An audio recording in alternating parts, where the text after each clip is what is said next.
We should be looking good up in here. Y'all know what to do. Drop a 1 in the chat if you can hear me. Drop a 1 in the chat if you can see me. I think we're good to go. I want to wait until I see some ones. Good morning, y'all. Good morning. Court is now in session. How is everybody doing? Hopefully we're doing good. Okay, I think I see a couple of y'all in here. Shout out to everybody who's in the building. Definitely got to say what's up to y'all and show y'all some love. We got the ones rolling in. We got Lauren Robinson in the building. Mr. Tesla's up in here. He said, yes, sir. We've got Satin in the building. It says, Grand Rising. Good morning, everyone. Tornadoes all around me in my real life, and this trial is tornadoes. I'm safe. Okay, glad you're safe out there, and prayers go out to everybody who's dealing with all this nasty, terrible weather. I appreciate you stopping by, Satin. We have the amazing Amy up in here.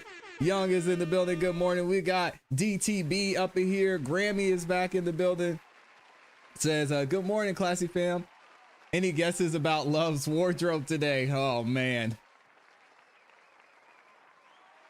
I don't know. That's a good guess. Shout out to Pennant Green is up in here. We've got Martavius in the building. That's a strong name right there, Martavius. We've got Kim M. Colors up in here as well. Good to see you, Kim.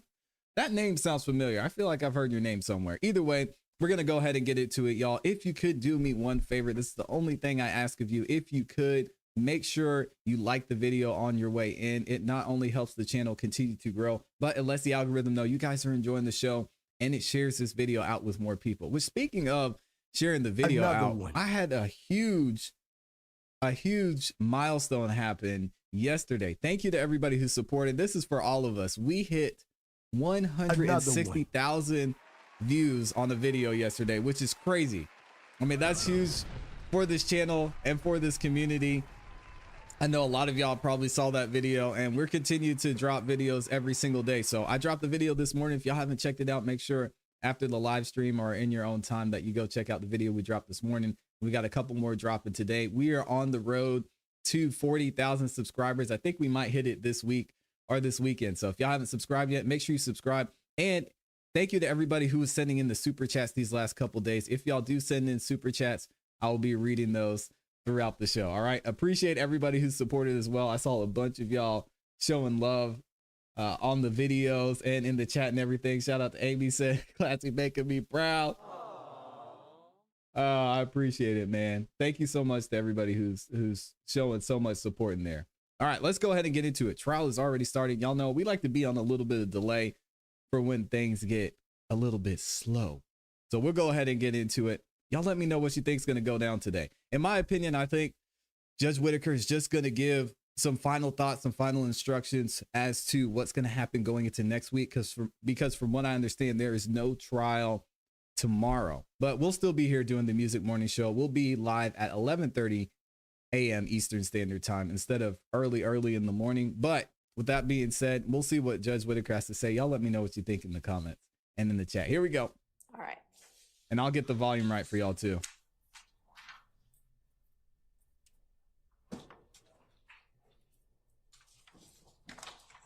And Your Honor, this one, it dovetails with a topic we discussed yesterday. This portion regards the phone call that when Mr. Zachary was at Big Boo's house, and Woody and I believe Shannon and Little Pokey had left with the shooting of Mr. Bennett's mother's home. Not Little Pokey. So this is all about what Zachary is stating about Big Boo got the phone call that there's $10,000 on whoever's head did that. And so the state's argument is similar to what was stated yesterday in terms of the fact that that phone call was made, that Mr. Copeland specifically, also Mr. Zachary, whoever was listening to that call, would have know that there's money on the head of whoever did that. It interweaves into the retaliatory nature of what's going on at that place and time between the two groups. So the state feels that this topic, because Zachary's right there when the phone call's made, it's not as much about what the individual who made the call, if they, you know, what they meant, if they actually had $10,000 on someone's head, but the fact that that's made gives credence to the retaliatory nature, and also their knowledge that obviously putting money on someone's head is a thinly veiled threat of violence to action that. So that's why the state Thinly feels veiled? Zachary hearing that call is relevant. Okay. Any argument? Mr. Short.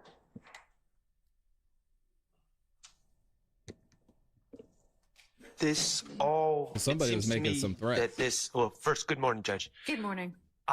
This all seems to tie in with what we previously discussed. You know, my issue isn't so much about the call and the contents of the call and Woody having money put on his head. My issue comes in when my client is somehow this is attributed to my client. Yeah, and Shannon is allegedly the one that told him. I don't believe it can be attributed to my client. In and of itself, I don't have a problem with it. It's Okay. when they try to link it. So I guess that's my. And just to give y'all a little bit of background in case you're not aware of what happened. So basically, Woody was getting nervous because he was getting arrested. He was talking to the police. They were bringing him in, asking him about YSL. And then he heard through the grapevine or somebody was saying, hey, Woody, you might want to be careful because I think Thug, he's got it out for you. And there's a hit out. You got to watch yourself. And allegedly, Shannon was the one that told him, if from what I remember.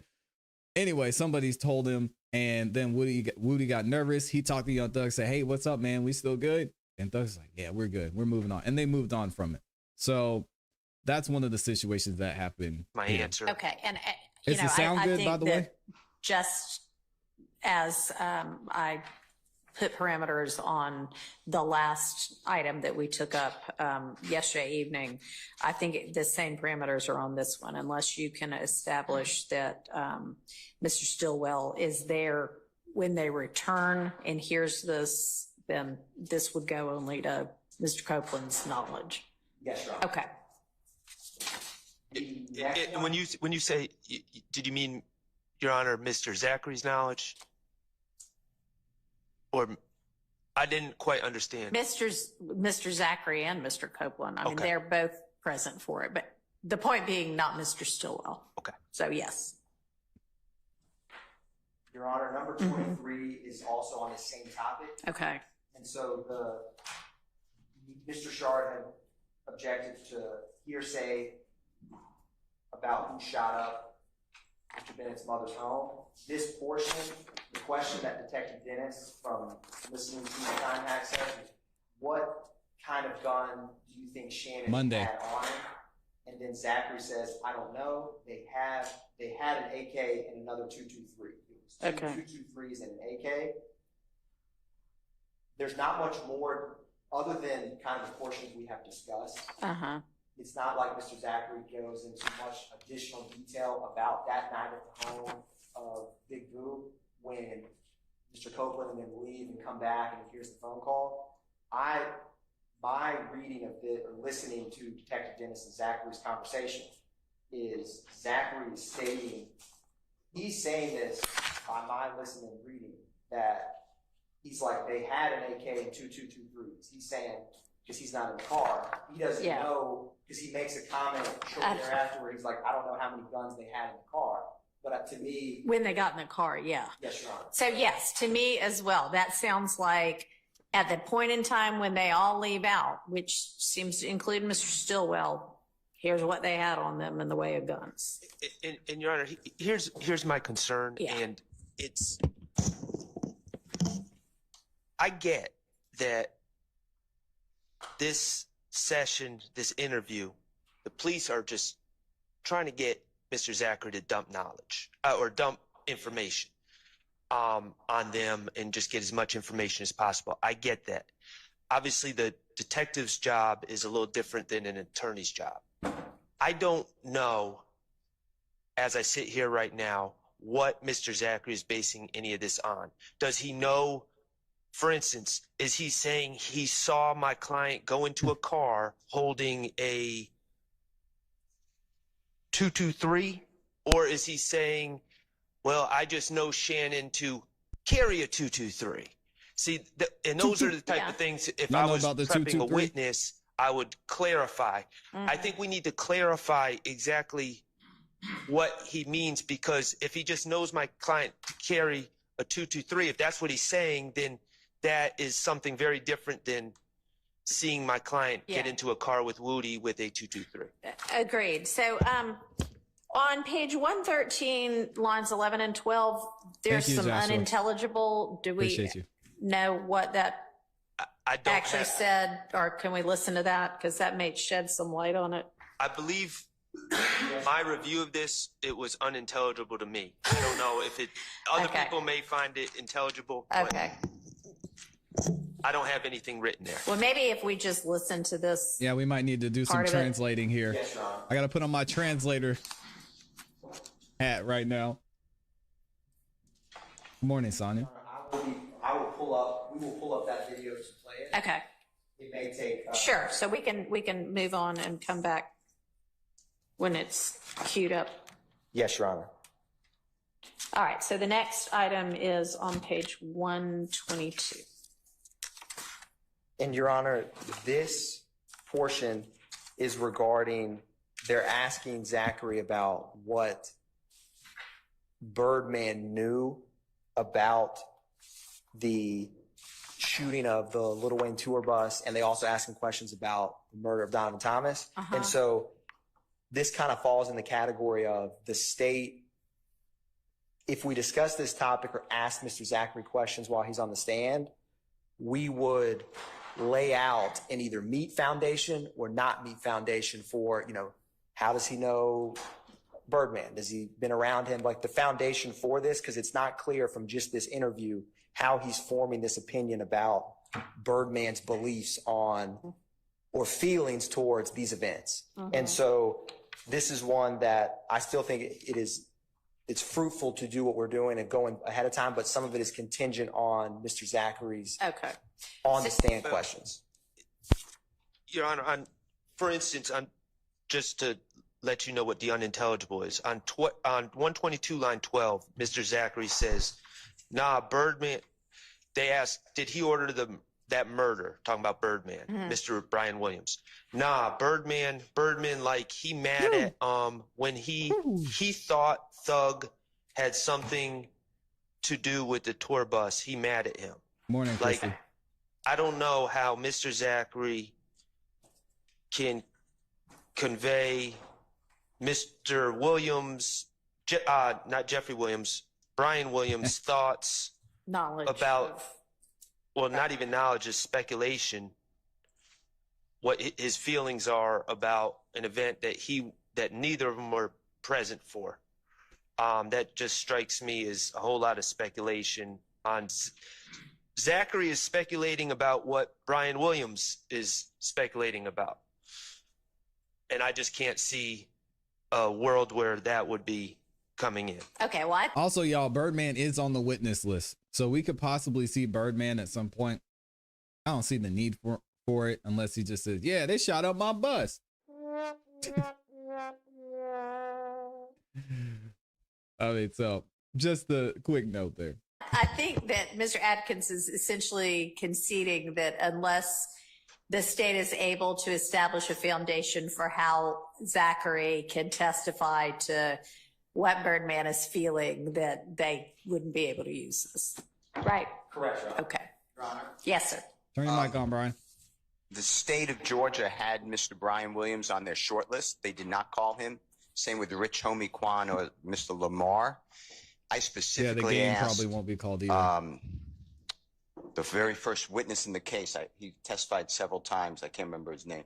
Belknap, Belknap. He's with City of Atlanta Police Department. Whether he is alleging that Mr. Brian Williams was part of any type of conspiracy, any type of gang. And he said, no, it's entertainment for show. He has no information. He was not making that claim. So it's total hearsay. It is. There's no co-conspirator link. This would be just, I heard him say something or I didn't hear him say something. So I would object on that basis. Yeah, Okay. was- Besides, no one was hurt. you know, Oh, reading okay. someone's mind and what your court said. Okay. Well, I'd like to cross-examine Mr. Yeah, Brian Williams. what he's saying is, no, I don't think he had anything to do with it anyway, but Your Honor, if I thought Detective Belknap had discussed some of that Mr. Birdman was a blood, but we're not saying this is a co-conspirator statement Right. for one, and who the state calls or doesn't call is irrelevant to the evidentiary considerations for today. Sure. Is the state's position. I mean, I agree. I disagree because being a blood, quote unquote, I'm not saying that the gentleman is, I'm not trying to tarnish him or maybe say something accurately, but that's come out in this trial. That's not illegal. Agreed. Okay. Agreed. I just think as to this issue, if and when it potentially arises at trial, we take it up then. But at this point, the state understands that they don't have a foundation to be able to use this. Correct. Okay.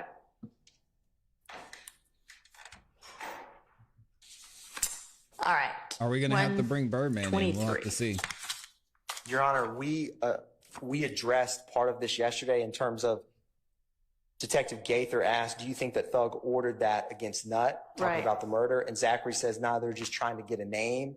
This had came up yesterday. It kind of falls in a similar category where the state would have to lay more foundation for how Zachary knows that their motive, knows someone's motive. Is it because they told him? Is it because he interacts with them daily? So we would not just ask Mr. Zachary cold, why did they do X, Y, Z? There would have to be adequate questions for that foundation.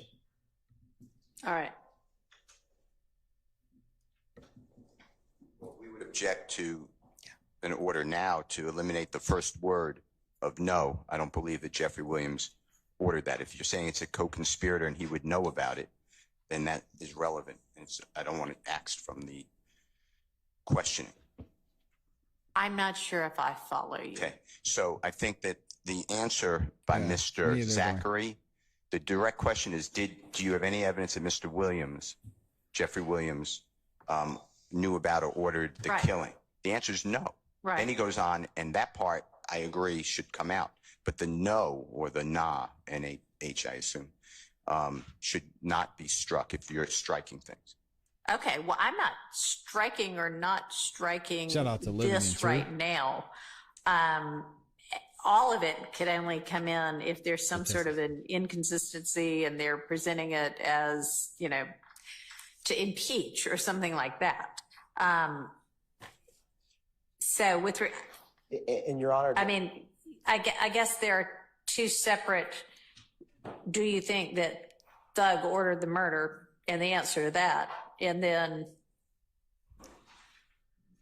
The next part. the people that he thinks did do it and why. Understood. And I just don't, the first part to be part of the equation of that potentially is not going to be. Sorry, y'all. Okay, so yeah, they would be two separate items. yes, Your Honor. And the way I could potentially see some of this coming out is if Mr. Zachary was asked questions about, because in this interview, he describes, and he tells Detective Dennis YSL is a gang, and he talks about who he interacts with. And so if we asked him questions about, how does that work? People making a name for themselves or going up in rank, some of these could become relevant if he says, I don't know what you're talking about, things like that. The same ruling that I made with regard to there are a couple of other comments. Yes, Oh, okay. you would be able to use that part of it.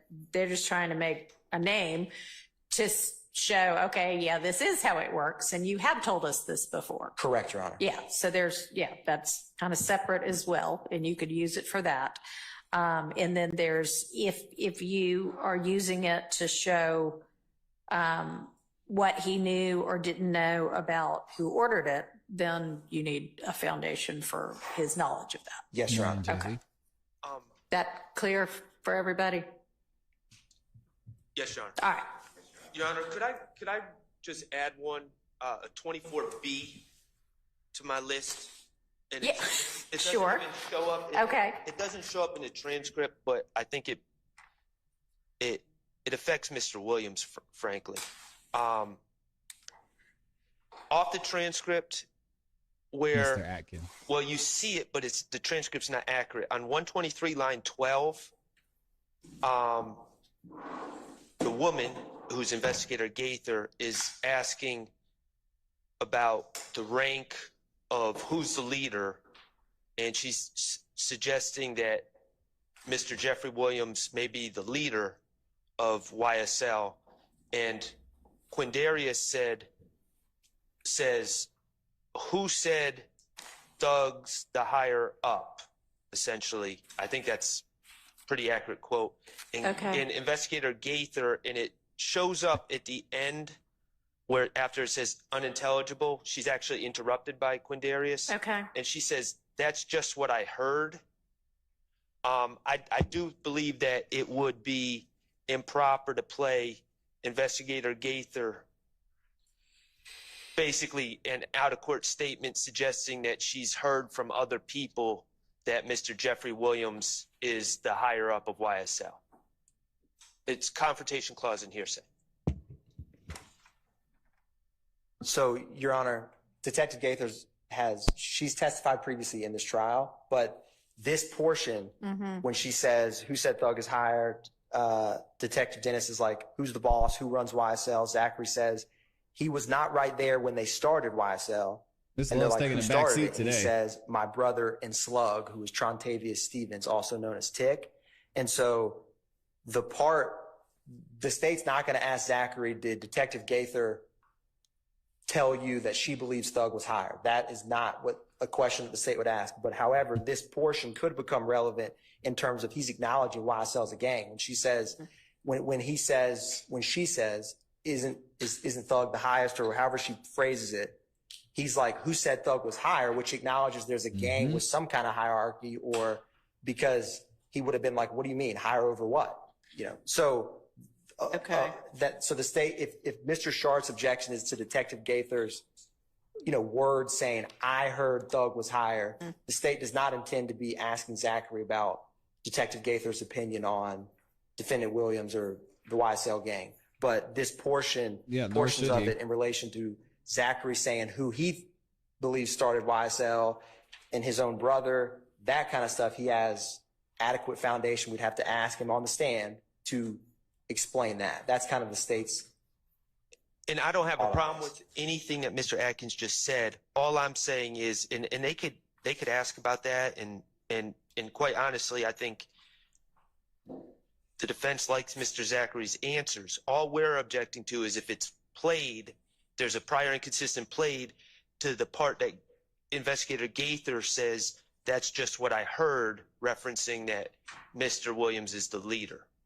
Yeah, we got to put the streets back on the stand so again you're saying today. if for whatever reason it does end up getting played, strike that's just what I heard part. Correct. Any problem with that? No, I agree with Streets are Mr. Shart talking. on that. All right. Or the state does. Sounds good.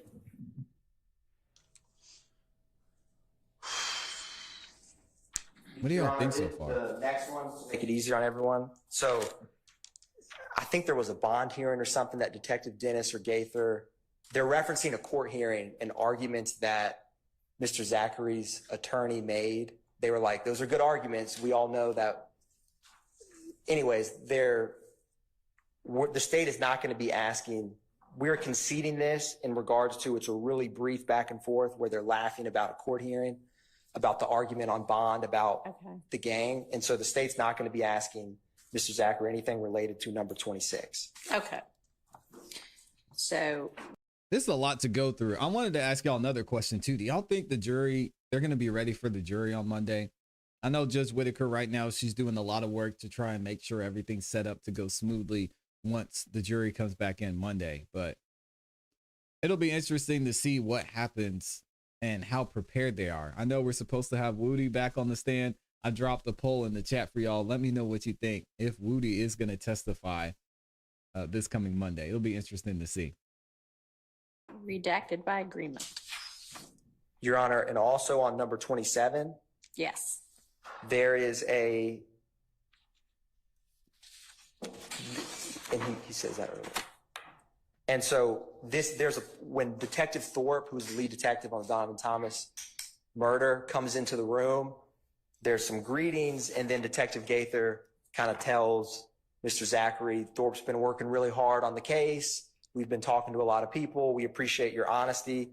the state's not going to be, I don't think this will come up. So the state's conceding this portion in terms of, I'm not going to be asking Mr. Zachary about if Detective Dennis and Gaither thought he was truthful or doing a good job. Okay.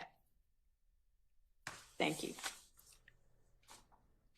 Was that all that one needed to cover?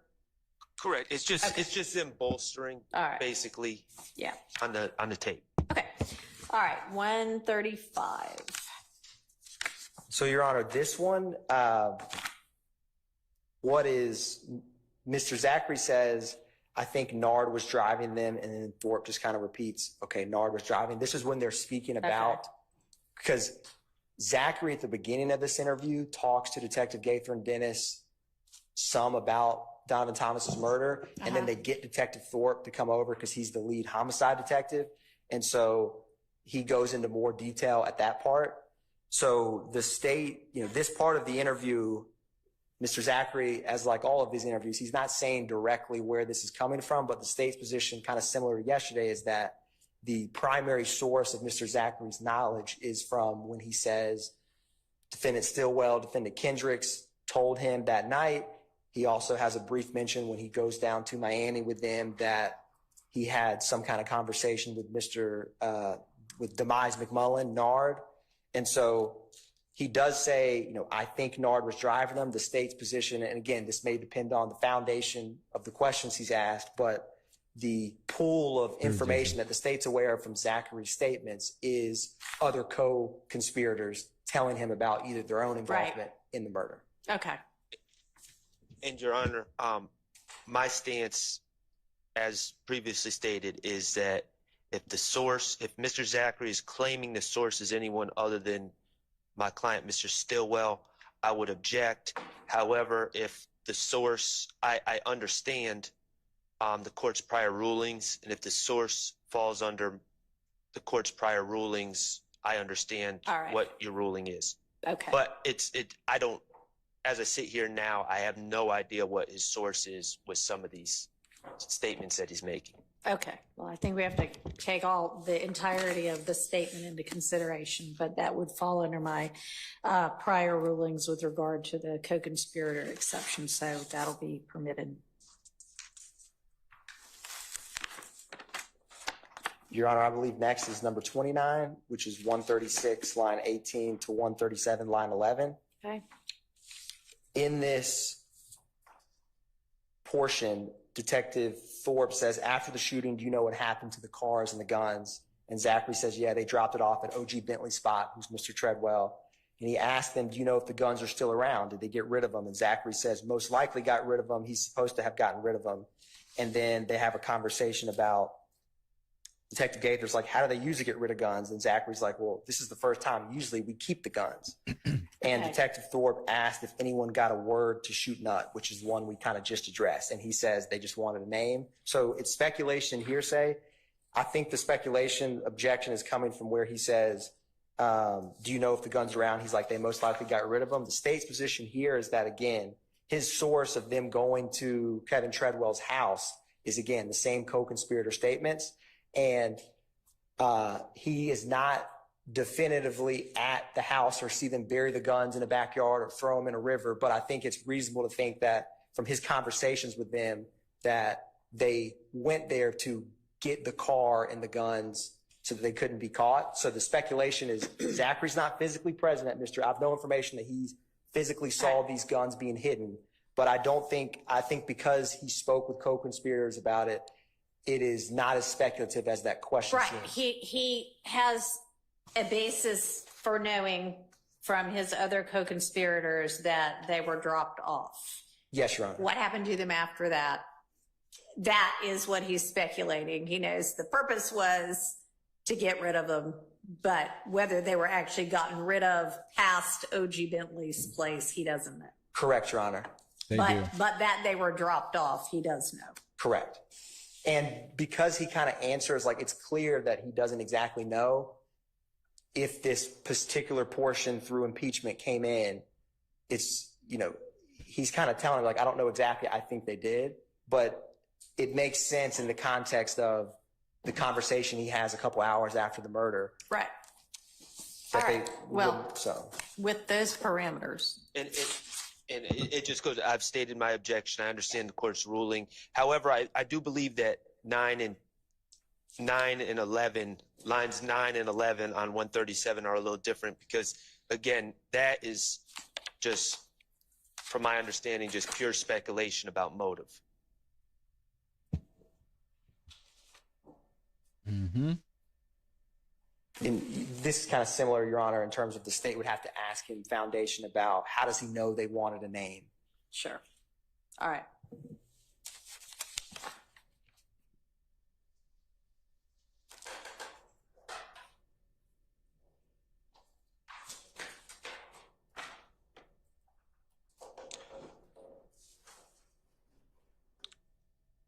Okay, on this one, Your Honor, Hang on just a second. I need to actually figure out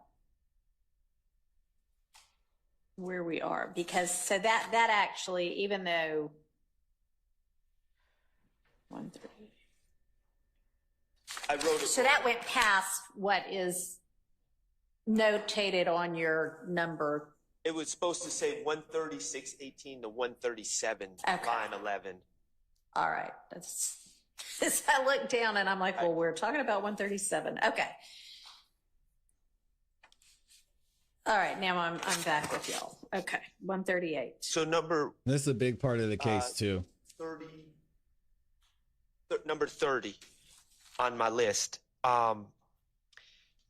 This transcript is really rough here, so I'm just gonna, if the court allows me, just Sure. on 138 line 6, Mr. Zachary is talking about Shannon. So Shannon's the topic. Okay. Gaither says, right. Zachary says, like, Thug really wasn't messing with him. He was around Thug as Woody's friend. Okay. Okay. So they're still talking about Shannon. Line 13, right. So once he did that, it was kind of like, we can trust him. Zachary says, yeah. And then line 17, she says, we know he a shooter. Okay. Yeah. That's my objection. Shannon's the trigger man. Law enforcement saying Allegedly. we know Shannon's a shooter. Okay. Allegedly. And so, Your Honor, this portion, which I agree with what Mr. Shard's saying, that this time hack states. And so they're talking about, it starts with Zachary has a comment where he's like, usually Woody and Moontunk are doing all the shooting. And then Gaither's like, well, did Mr. Copeland slow down with his BS? And he says, when he's around a lot of folks, he gets pumped up. And they're kind of asking, how did Shannon Stillwell get into the picture? And so he's like, well, he was friends with Copeland, comes around.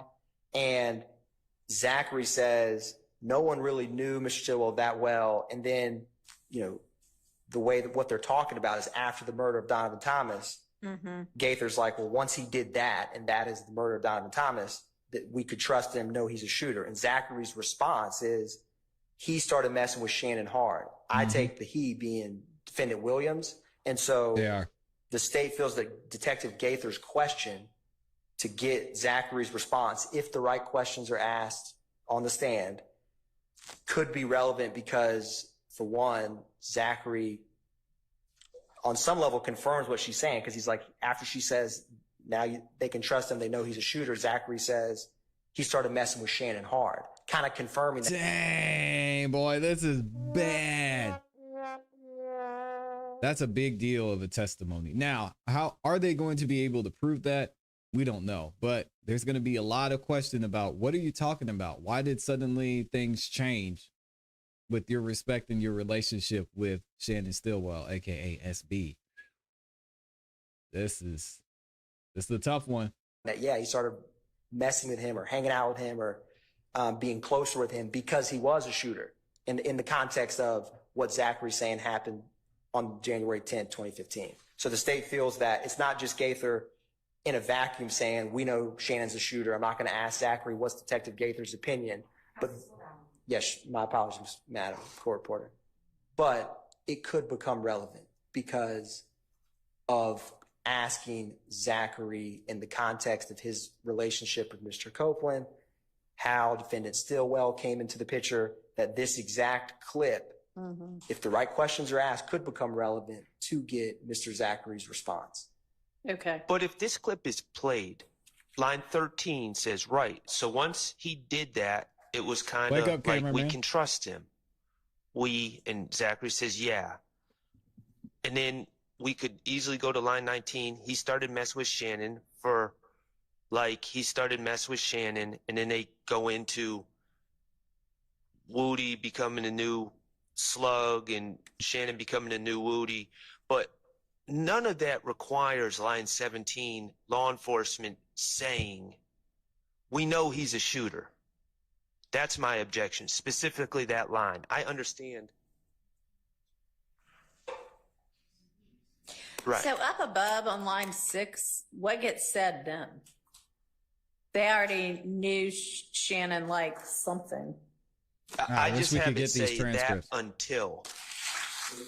Like that until. It doesn't make a lot of sense, but that's what they're kind of interrupting each other. Yeah. My note, Your Honor, is Zachary says, nah, so lines like 2 or 3, Detective Gaither says, did Woody slow down with his BS? And Zachary says, nah, when he's seen that there's a lot of folks around Woody, they pumped him back up. No one knew Shannon like that until Thug, not really messing with him. He was around Thug because he's Woody's friend. I agree. Yeah, that's on the prior page, right? That's 138, line 10. Right, Mr. Atkins? That's where you're at? I believe so. The transcript lines I'm looking at, I went back through and added, from listening to it. So my line and page is a little off, but. Well, I see did Woody slow down with all his BS once Nut got killed? Or was he still? Right. That was on 137. Right. And then this is the he'd get pumped back up, or what? Yes, Your Honor. It's Zachary says, nah, when he's seen that there's a lot of folks around Woody, then he pumps back up. And then he says no one knew Shannon like that until Thug, not really messing with him. He was around Thug because he was Woody's friend. And then Gaither says, right. So once he did that, it was kind of like, we can trust him. Quindarius Zachary says, yeah. And then Gaither says, we know he's a shooter, or we know he a shooter. Right. And I don't know why the Gaither would be allowed to make a declaratory statement, whether she's talking generally that law enforcement has determined that he's a shooter, or if he's a shooter in this case, that's a question for the jury. Right. But I mean, assuming that he started messing with him hard after that is actually in response to the statement, we know he's a shooter. Well, and maybe I just need to listen to this part. I view it more of a response to line 13, where she says, so once he did that, it was kind of like, we can trust him. And he's like, yeah. And then you could easily go, he started messing with Shannon he started messing with Shannon. He repeats himself. I don't know why. And then they don't really, there's no real meat to what Zachary says, because then they move on to Woody. But my concern is specifically with, we know he a shooter. I understand. I'm going to listen to it. It may not. Yeah, I want to hear it too. Elucidate anything. Hopefully we play it in court. Where is this timestamp? So, Your Honor, I have a little bit before this is at 3:25:44. Shout out to Luna Chick. I'll just start there. And Jeremy Love. I appreciate send y'all. This video or no? I can't remember. I will double check, Your Honor. Okay. Just make sure y'all do so that I can That's listen right. to We it. did give a thumb drive, so it should be. Oh, so it was on the same thumb drive that the other one was. Okay. I know there were like 4 items on there. Yes, Your Honor. Okay. All right. Well, I'll listen. Y'all can remind me to circle back on it. Do we have that other thing queued up? Yes. No, and I wanted to make certain that I got the exact time because I just pulled it over to this time frame when you want to listen to this. Yeah.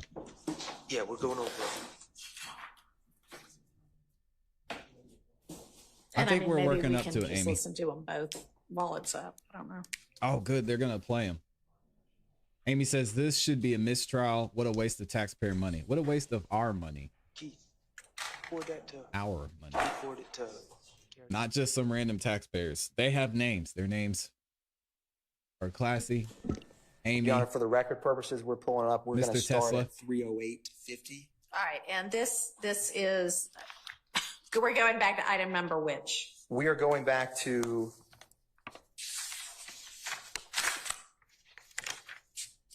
this actually kind of tackles a couple items because this is all about who shot Lucci's mother's home. But I believe what prompted us to go back was, I don't know, Jay. Item number 23, was that the one we were? yes, Your Honor, I think it was 23 Yeah. because we weren't sure if Zachary physically saw these guns or. Right, okay. Yep. Sister boss. They're messing with all of our money. Right. Never too early. What are you talking about? That sounds amazing while I'm drinking my blueberry smoothie.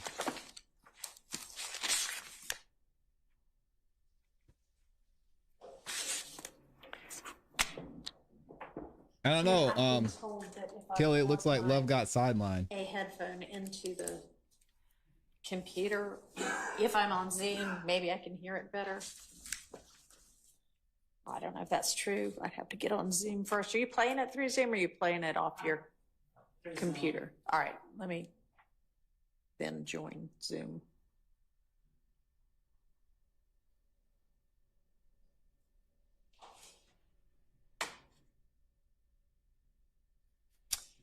And figure out where this might plug in. Jay Leslie says, is she trying to protect the courts as a whole because she knows how corrupt everything is and afraid of all that has happened? No, I think she's just trying to do this the right way. She wants to go through the process. Your Honor, before we play, so 308.50 is when they first start. Literally, Detective Dennis asked him who shot up Lucci's mother's home. And then I'm happy to start there for the court if the court would like. There's about 3 minutes of conversation, but when he specifically starts talking about what kind of gun did Shannon have on it, which is more tethered to number 23, I can jump just to that part. I want to just ask the court if you wanted me to play a little bit before or go right to when he's discussing the part about who had what firearms.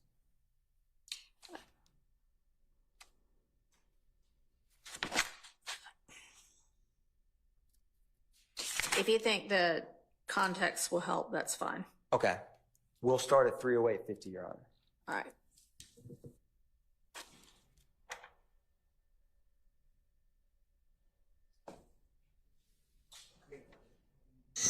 Officially 308.41.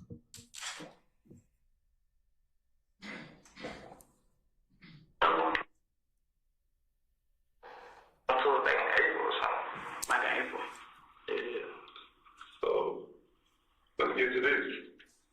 Who shot up Lucci Mama? Shot up Lucci Mama?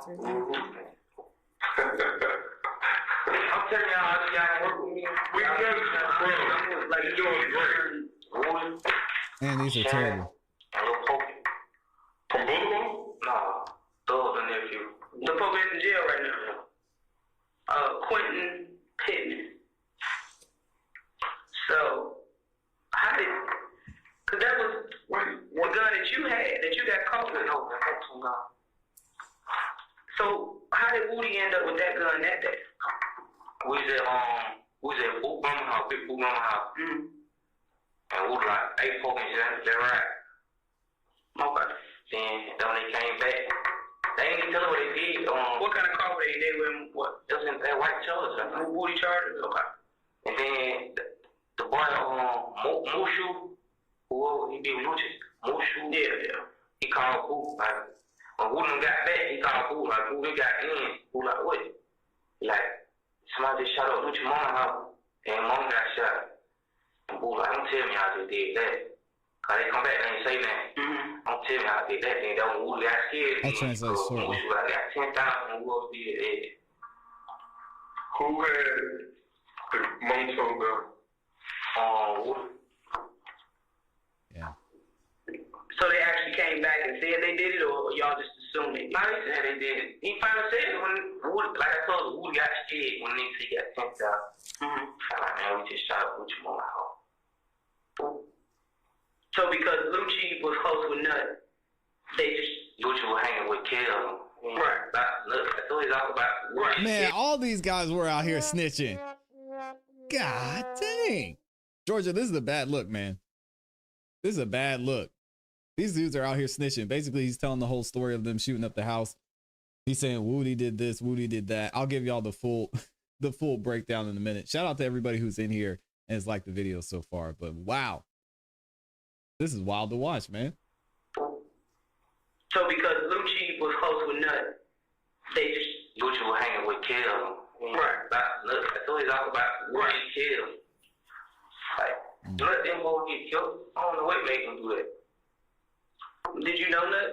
Yeah, he give me $20 and stuff. You know, I put up on get some gas money, phone bills, doing stuff like that. So he's like a big homie. Yeah, he cool with the whole city. I'm gonna tell you, that's what everybody said. So everybody speaks highly of him, but he's still a street nigga. So yeah, He was trying to, but he's like every time I see him, so I feel like ain't no gas in the car, so he give me $20 for it. So I feel like ain't no gas in the car, so he give me $20 for So it. they look at you like the little like Yeah. I ain't no harm. Basically. So what gun did Shannon, you think Shannon had on that? I don't know, they had AK and another 223. It was 223 and an AK. I know they had that big AK. Toot toot. That was poking on them. The AK was? Yeah. And what Shannon had? They had one of them 223. So he had an AK. I don't know how they got in the car. I didn't know guns. They go like I was. So answer this question.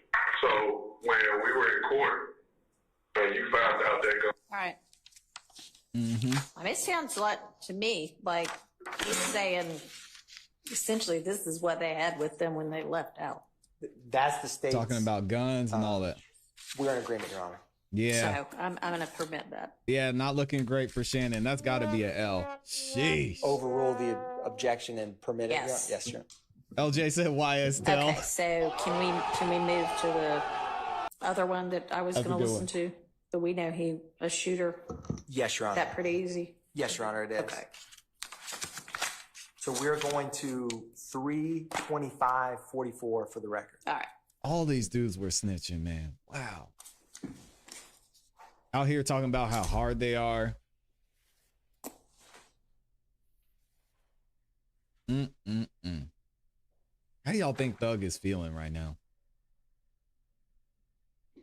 Thank y'all for liking the video. We got over 800 likes. I appreciate y'all.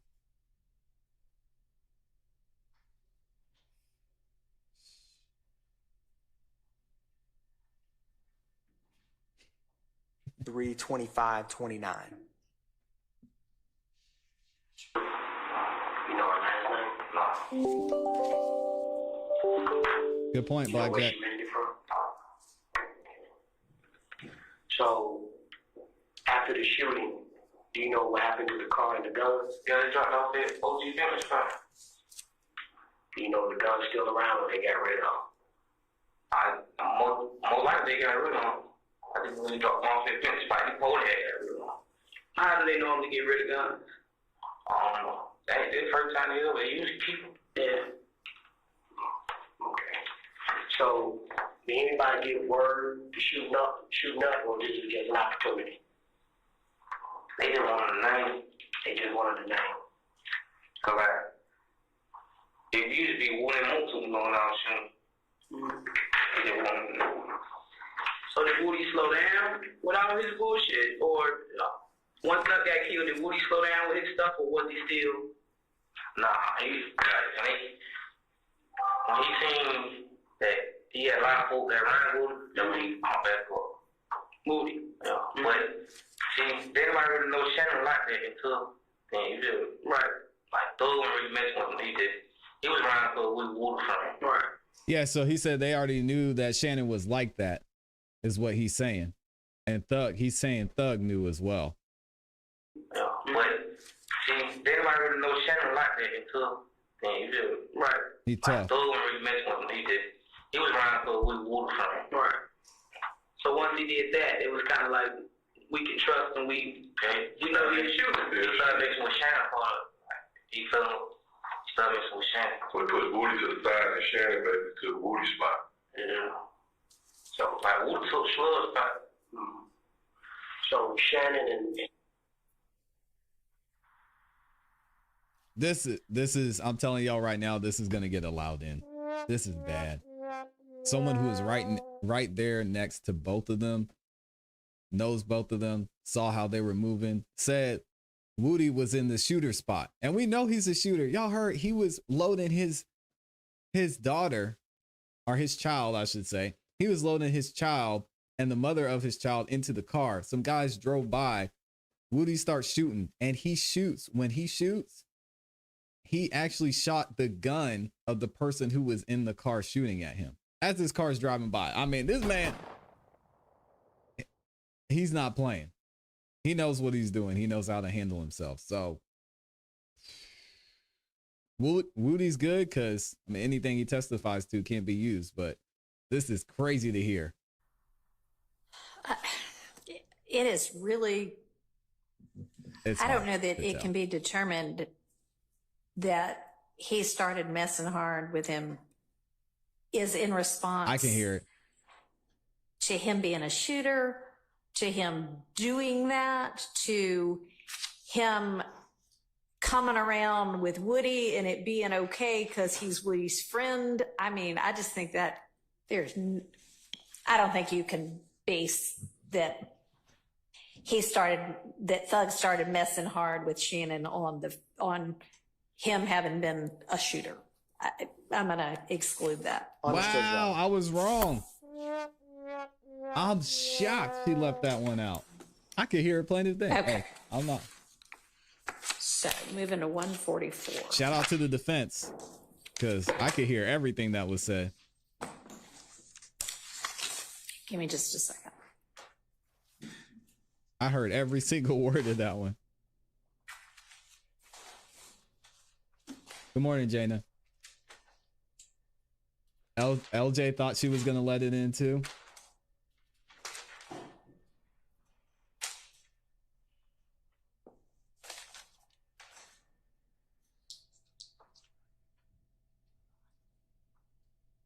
Yeah, Woody's definitely a shooter.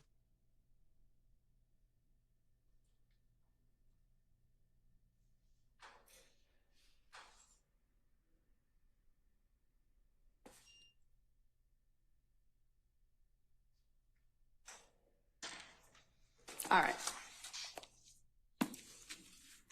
Your Honor, with this next one, I'm in agreement. This is probably this section where Zachary is stating that his older brother used to hang out with defendant Stillwell. And then Zachary says something along the lines of, until Shannon got locked up, Okay. the state would omit or ensure that the jury never hears about Shannon getting locked up, but may ask him about him knowing his brother. Okay. That takes care of that objection. Yes, Your Honor. All right. Thank you. So again, just Whitaker seeming like she's a straight shooter, but I'm surprised she didn't let that one in. Young snitch. Now this next one, Your Honor, 32, I'm pretty certain she's not referring to Shannon. I think she's referring to Terry Rivers, Okay. who I don't know if his name has come up in this. He's certainly not in this case. He's certainly not indicted. My understanding is he's alleged to be associated with some of these gentlemen in some way, but then Gaither adds Yeah, I know Terry Rivers used to steal ATM machines, and I just think that that's just Okay. throwing another. Your Honor, the state agrees and concedes this. All right. This If portion y'all are of it. going to agree, tell me before we Yes, Your listen Honor. to the argument. And you can save Mr. Shart and my voices. Yes, Your Honor. All right. There is some agreement with this next number 33. Okay. So they're talking about the Dexter Montgomery shooting, which was in Act 36. We've already introduced at trial. Mr. Zachary was not present. He admits in this interview he doesn't have any personal knowledge Right. about it. The part of this that the state may get into is the photographs used in that case. For example, there's gas station surveillance stills. Okay. He recognizes, for example, Demise McMullen, who was one of the defendants in that case. Okay. The same photographs that Detective Gaither and Dennis are showing him during this portion are already in evidence. And so depending on, there may be some questions with those exhibits, Okay. but we're not going to be asking Mr. Zachary anything about what happened to Dexter Montgomery because he doesn't know. All right. You'll just be using it. That's fair. I mean, I don't. Mr. Murphy, DK, took the stand and he's acknowledged that it was him and Nard. So I don't think that's really in dispute. I would add, though, and this doesn't show up in the transcript, Investigator Dennis has a habit of doing this with a lot of these gentlemen he interviews. He takes out a picture of Dexter Montgomery's head, which is actually in evidence. And he just goes into this big thing about, oh, he's got half a head. What do you think of that? And I just don't think that's appropriate. Okay. But if for some reason there's an issue about who was there, I do concede that Quindarius Zachary, after Investigator Dennis does the half a head thing, does show him pictures from the scene, and he says, oh, that looks like Nard, that looks like DK, or Okay. so I concede that he does do that. So to the extent that this is him identifying, yeah, that's that person. I know that person. That's this person. We don't need commentary about, oh my God, look at this guy's head. You know. Agreed, that. Your Honor. Okay. Great. Number 34 also is in agreement. Okay. This is in relation to something that's been suppressed Yeah. of rate of a house. Told me So that already. that's right, Your Honor. Okay. 35, this is a portion where Mr. Zachary they're asking his girlfriend, Summer Good, says that basically she doesn't like him hanging out with them. And then he mentions defendant Stillwell because like Zachary gets in trouble with them. And so the state feels that, in the context of when, and Detective Dennis is going to be also, he's testified before, but he's going to testify again. He's on the witness list and he's in this interview. This could become partially relevant in regards to this. In what's going on in Mr. Zachary's life at this time, he's trying to pull back, in his words, and kind of get a fresh start, spend more time with his girlfriend, things like that. And so this is kind of wrapped into why at this moment in time he's in jail. He's speaking with the police. And so the fact that his girlfriend, who he's kind of self-admits is very close with, interacted a lot, she doesn't like him hanging out with them. And so the state does feel like this could become relevant with the right questions of Mr. Zachary. Okay. And it could. So I think at the point in time when y'all think it does, that's maybe something we'll just have to wait on. Okay. Okay.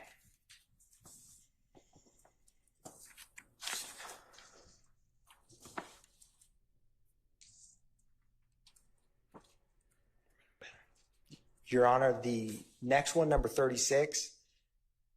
So Zachary is discussing when his brother died. And what he says is he died when Haiti Gang robbed him. Okay. Haiti Gang is kind of a subset and affiliated with If Gang. And so the state feels like this is very relevant because Zachary's older brother, who in an earlier part of the interview, he says was one of the, Zachary says, Founders. correct, Yeah. that the fact that Haiti Gang robbed and killed his brother, that is relevant to how he kind of got involved in a gang. So it's not as much about what happened. We're not going to be asking him details of his brother's murder, but this portion could become relevant when we ask him questions about his brother. So that's why the state wants this to come in, at least in relation to, because the objection was discussion about the murder of the witness's brother. So it'd be a brief discussion of that, if at all, depending on how he answered. Okay. Well, I mean, 159 looks to be like the details of it. So even based on what you're talking about, this part may not come in. Yes, Your Honor. Like, we won't be asking him like what street his brother that happened on, or we would just be asking him, or we may never get to a part where we have to play this to discuss this part, but it's just about the fact that Haiti gang robbed and killed his brother. Okay. That's the part the state wants is relevant. All right.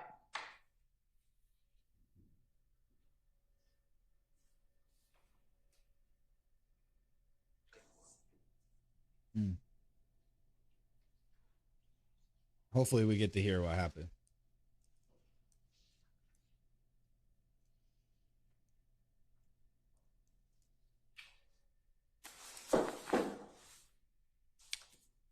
All right, number 37 is on, starts at the bottom of 163.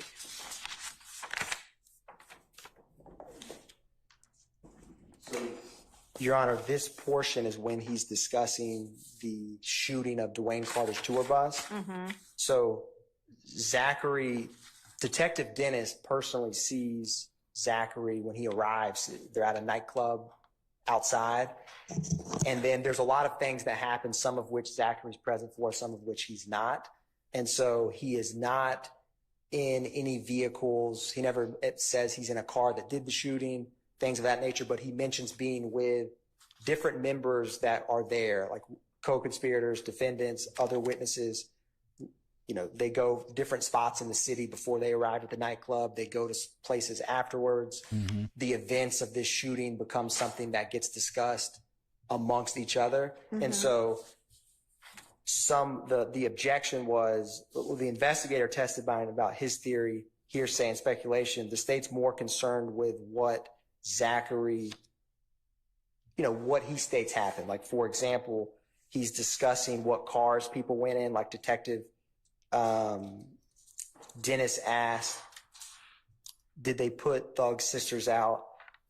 Like, because some people got in different cars. And Zachary says, he's saying, I don't know where she lives, but he confirms like Max is who he calls his sister was there.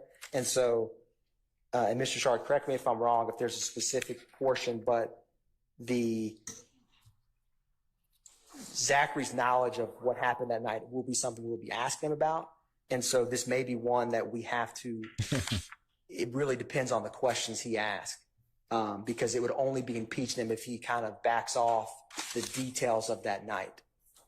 And so I will not be asking him about Dennis's theory of what happened, but depending on what he testifies to, certain of these portions, you may need the question asked in his response, but this is kind of very much wrapped into how he testifies, because he goes through a lot of different facts of that night. All right, and it seems like, Mr. Shart, you're objecting to Man One, who's one of the investigators, saying, here's what I know, or here's what I saw. Is that right? Objecting to that. I mean, my understanding is that's Investigator Dennis, and he's already testified to what he saw on the stand. Okay.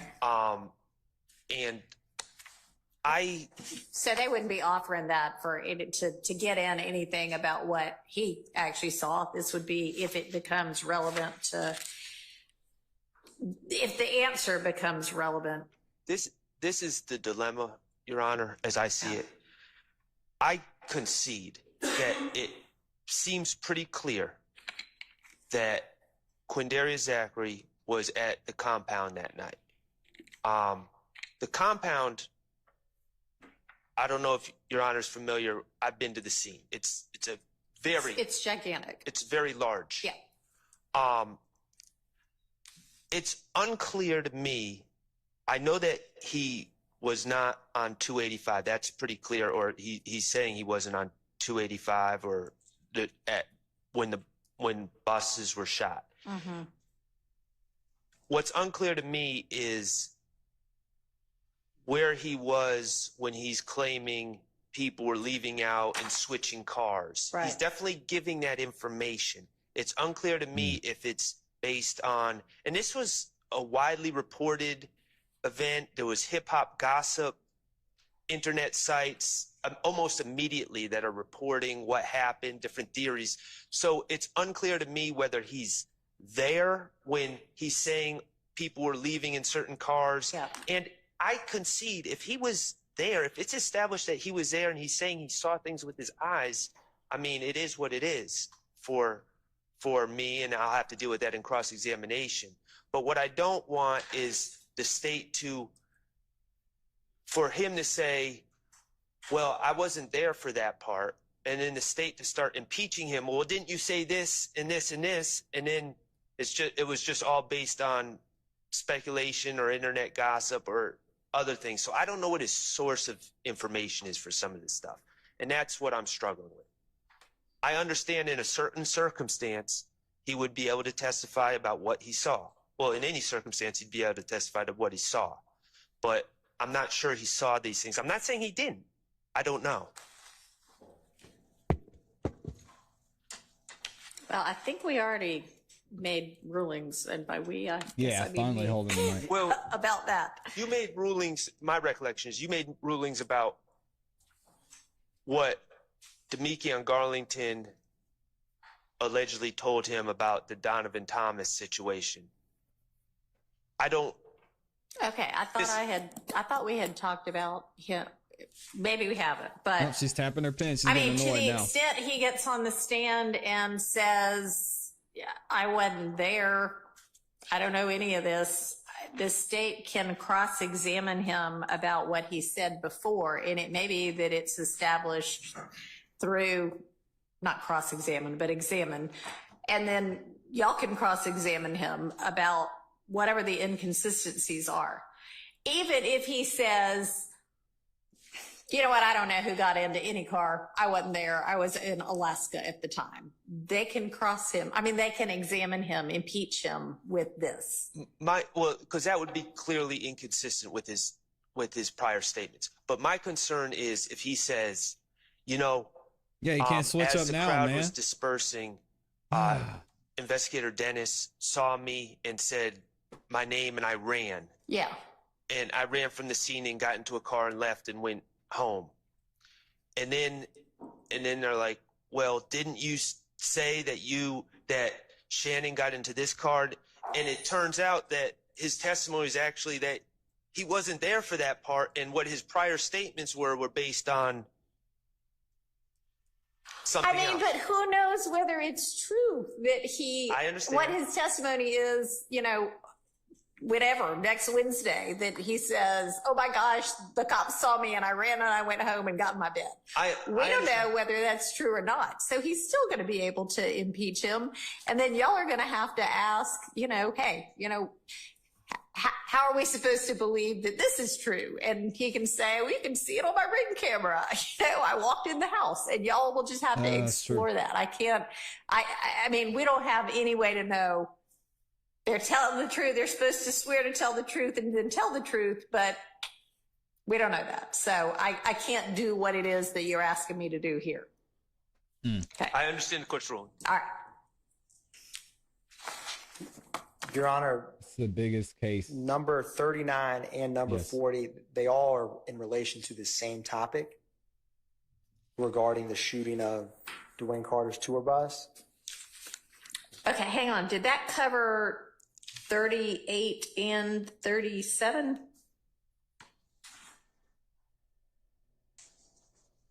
It definitely covered 37. Okay, because I thought we were on 37. So My apologies, Your Honor. So Okay. for 38, really 38 through 40, and we can take them one at a Okay. time. They all talk about this same event. I would agree with 38 that what your ruling was just covered. okay.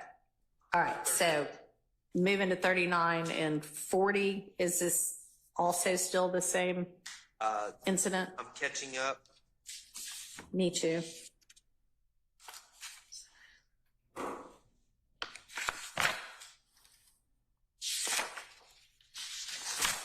Get it together, y'all.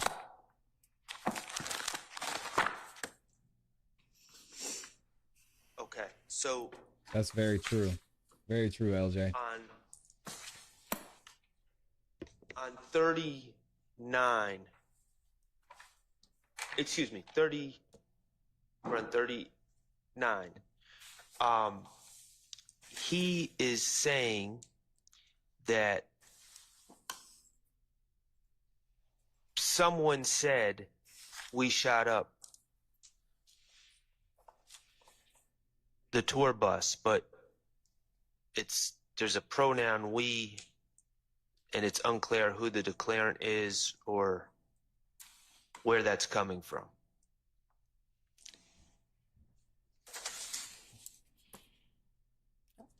He's saying that people showed up at the studio later that night, and someone said we shot up the tour bus. Okay. We who? Here we go back so to the does theys he ever and the say we and who them. showed up at the studio later? The streets did. He does mention where various people come, but I don't have memory of him ever clarifying exactly. Well, I will say this. Give me 1 minute, Your Honor. I'm trying to find this part in my more detailed notes. Mm-hmm. I mean, it says after they shot up the bus, what happened? We met up at the studio. What were they saying? They're basically saying we shot up the bus. But we don't know who the we is from here, but we may know who the we is from if he somewhere else says, here are the people that showed up at the studio. And Your Honor, there is a portion where he's discussing who switched cars. Okay. And Zachary, so Detective Dennis says, so Max, referring to one of Defendant Williams' sisters, and Shannon switched spots. And Zachary says, told everyone they were going to watch him, call him, meet at the studio, say we're going to go shoot up the tour bus. And Detective Dennis is like, they said this? And Zachary says, I don't know what the hell made him shoot up the tour bus anyways. Oh, my apologies. Yes. They were at the studio. Too fast. Say, we're going to go shoot up the tour bus. Detective Dennis says, they said this? And Zachary says, yeah, I don't know what the hell made him shoot up the tour bus anyways. Detective Dennis, who said it? And Zachary says, Pee-wee, referring to Jimmy Winfrey, who was the individual. It was a Cobb County case, but relation to this incident. And then Shannon said it, and Detective Gaither's like, well, who was more hype about it? And he says Shannon. Now, I believe this context is before the shooting, whereas what we're talking about is afterwards, but this is kind of very much wrapped into how, when we get to this part of the interview, we'll be asking him questions about that night. And so depending on how that questioning goes and what his answers are, he will have to have, the foundation for who he was speaking with or interacted with. Because he was and there. And I actually say a little bit further, Your Honor, and I can actually play this if we need to. I have 3:45:49. Detective Dennis says, after they shot up the bus, what happened? Zachary says, we met up at the studio. Detective Dennis says, they came back to Metropolitan. What did they say? And Zachary says, they say they just shot up Wayne's tour bus. It was Max's truck with them in there and Pee-wee's car, referring to Mr. Winfrey. Mm-hmm. Don't know who Pee-wee was with. And Gaither's like, so both cars up there, other cars following them? And he says, probably follow them to Expressway, not sure if they followed them to the shooting. Mm-hmm. And then he just goes into a diatribe about how Mr. Winfrey came into their friend circle. So I don't see where he definitively says who it was at the studio told him. But this event happening, there's a lot of communication about it because it becomes a big incident that happened. And so I don't know definitively who at the studio told Mr. Zachary, but. Oh, well, come on then. I I mean, I know that You don't know who this is told him? alleged to be a gang act. It was the Uber driver. We keep bringing up this Uber driver. It was the Uber driver that said, "Hey man, guess what they said." Boo. And I would assume part Not of buying your it. RICO. Correct, Your Honor. Okay.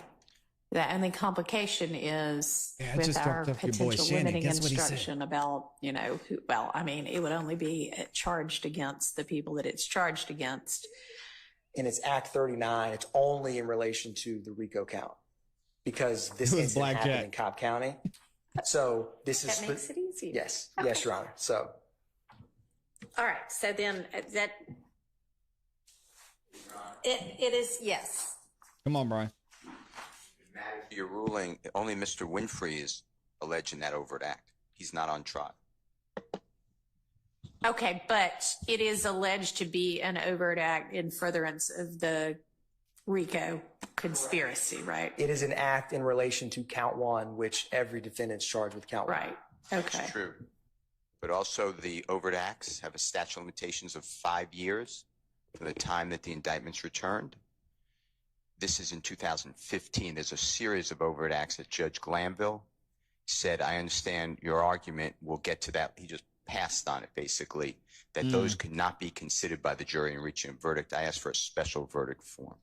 So all of this, I just want to raise your Okay, attention. now I appreciate that if that's yet another pending determination for me to make, but I would think that they can still be, Welcome, I mean, LJ. nobody's being, even if it were in Fulton County,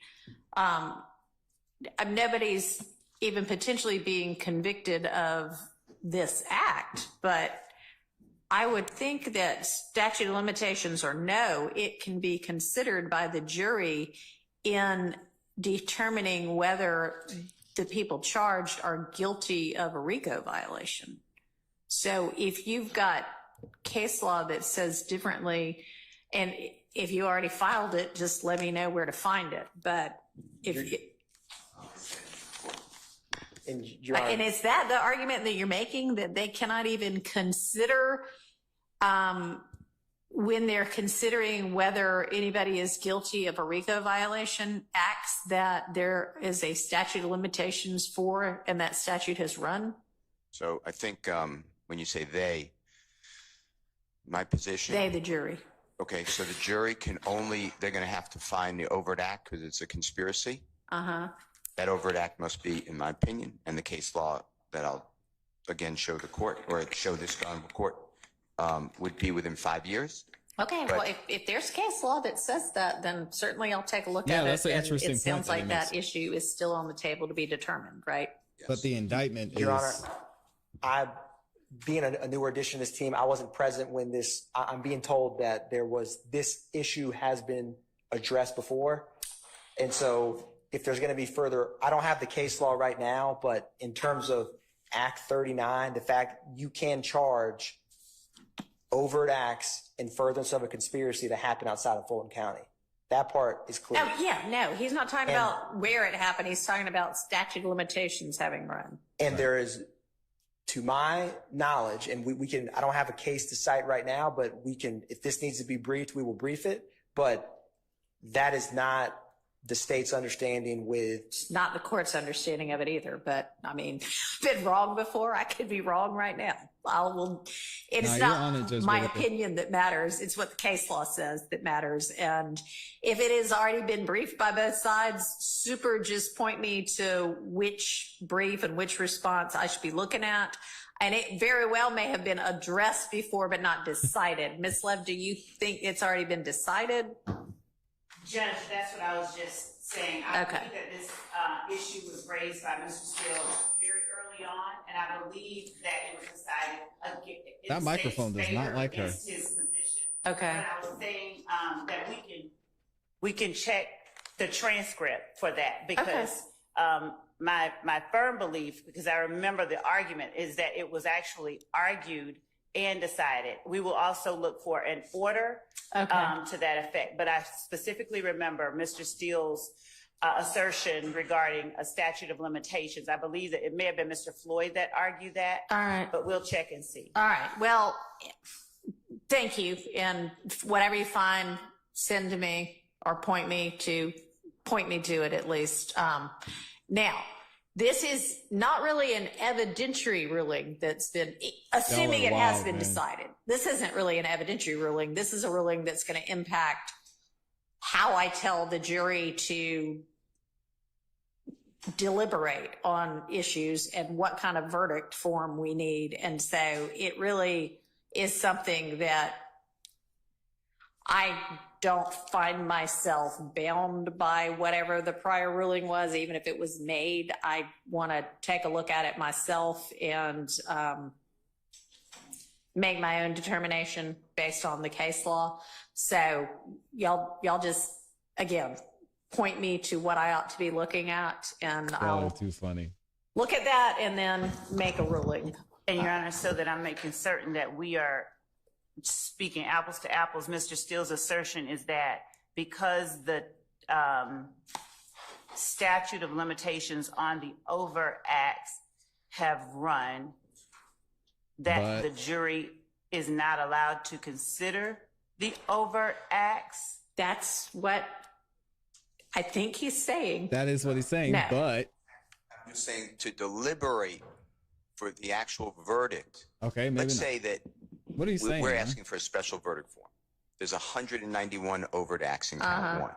Let's say the Honorable Court grants a special verdict form, and every one of any overt act within the statute of limitations within 5 years of the return of the indictment says not proven.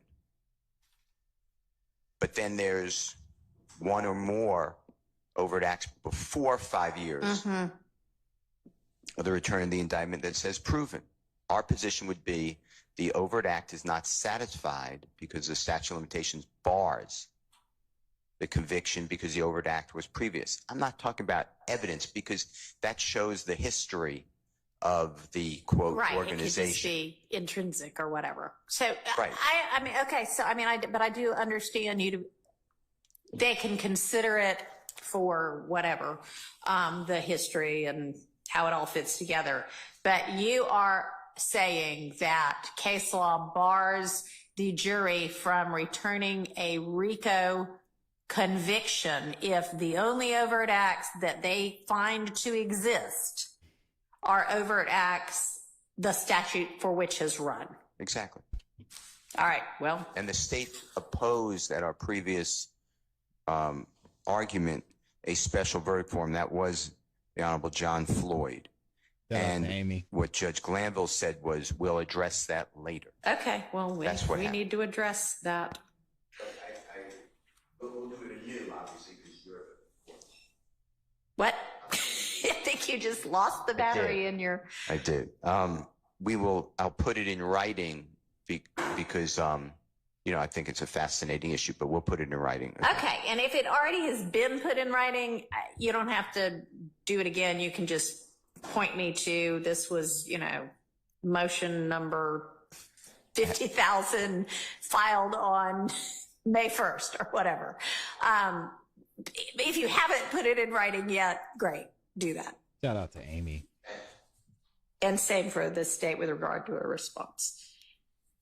If y'all And got if there is membership a from ruling, Amy, say I want to thank look you. at that too. I mean, I don't want to reinvent the wheel either, but I will make my own determination about it. Yes, Your Honor. Okay.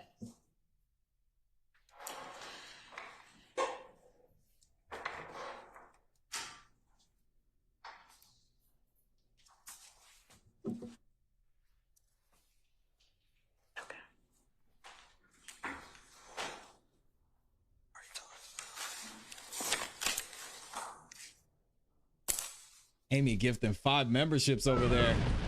Shout out to Amy, man. Welcome to the members side, y'all. All right. So where were we?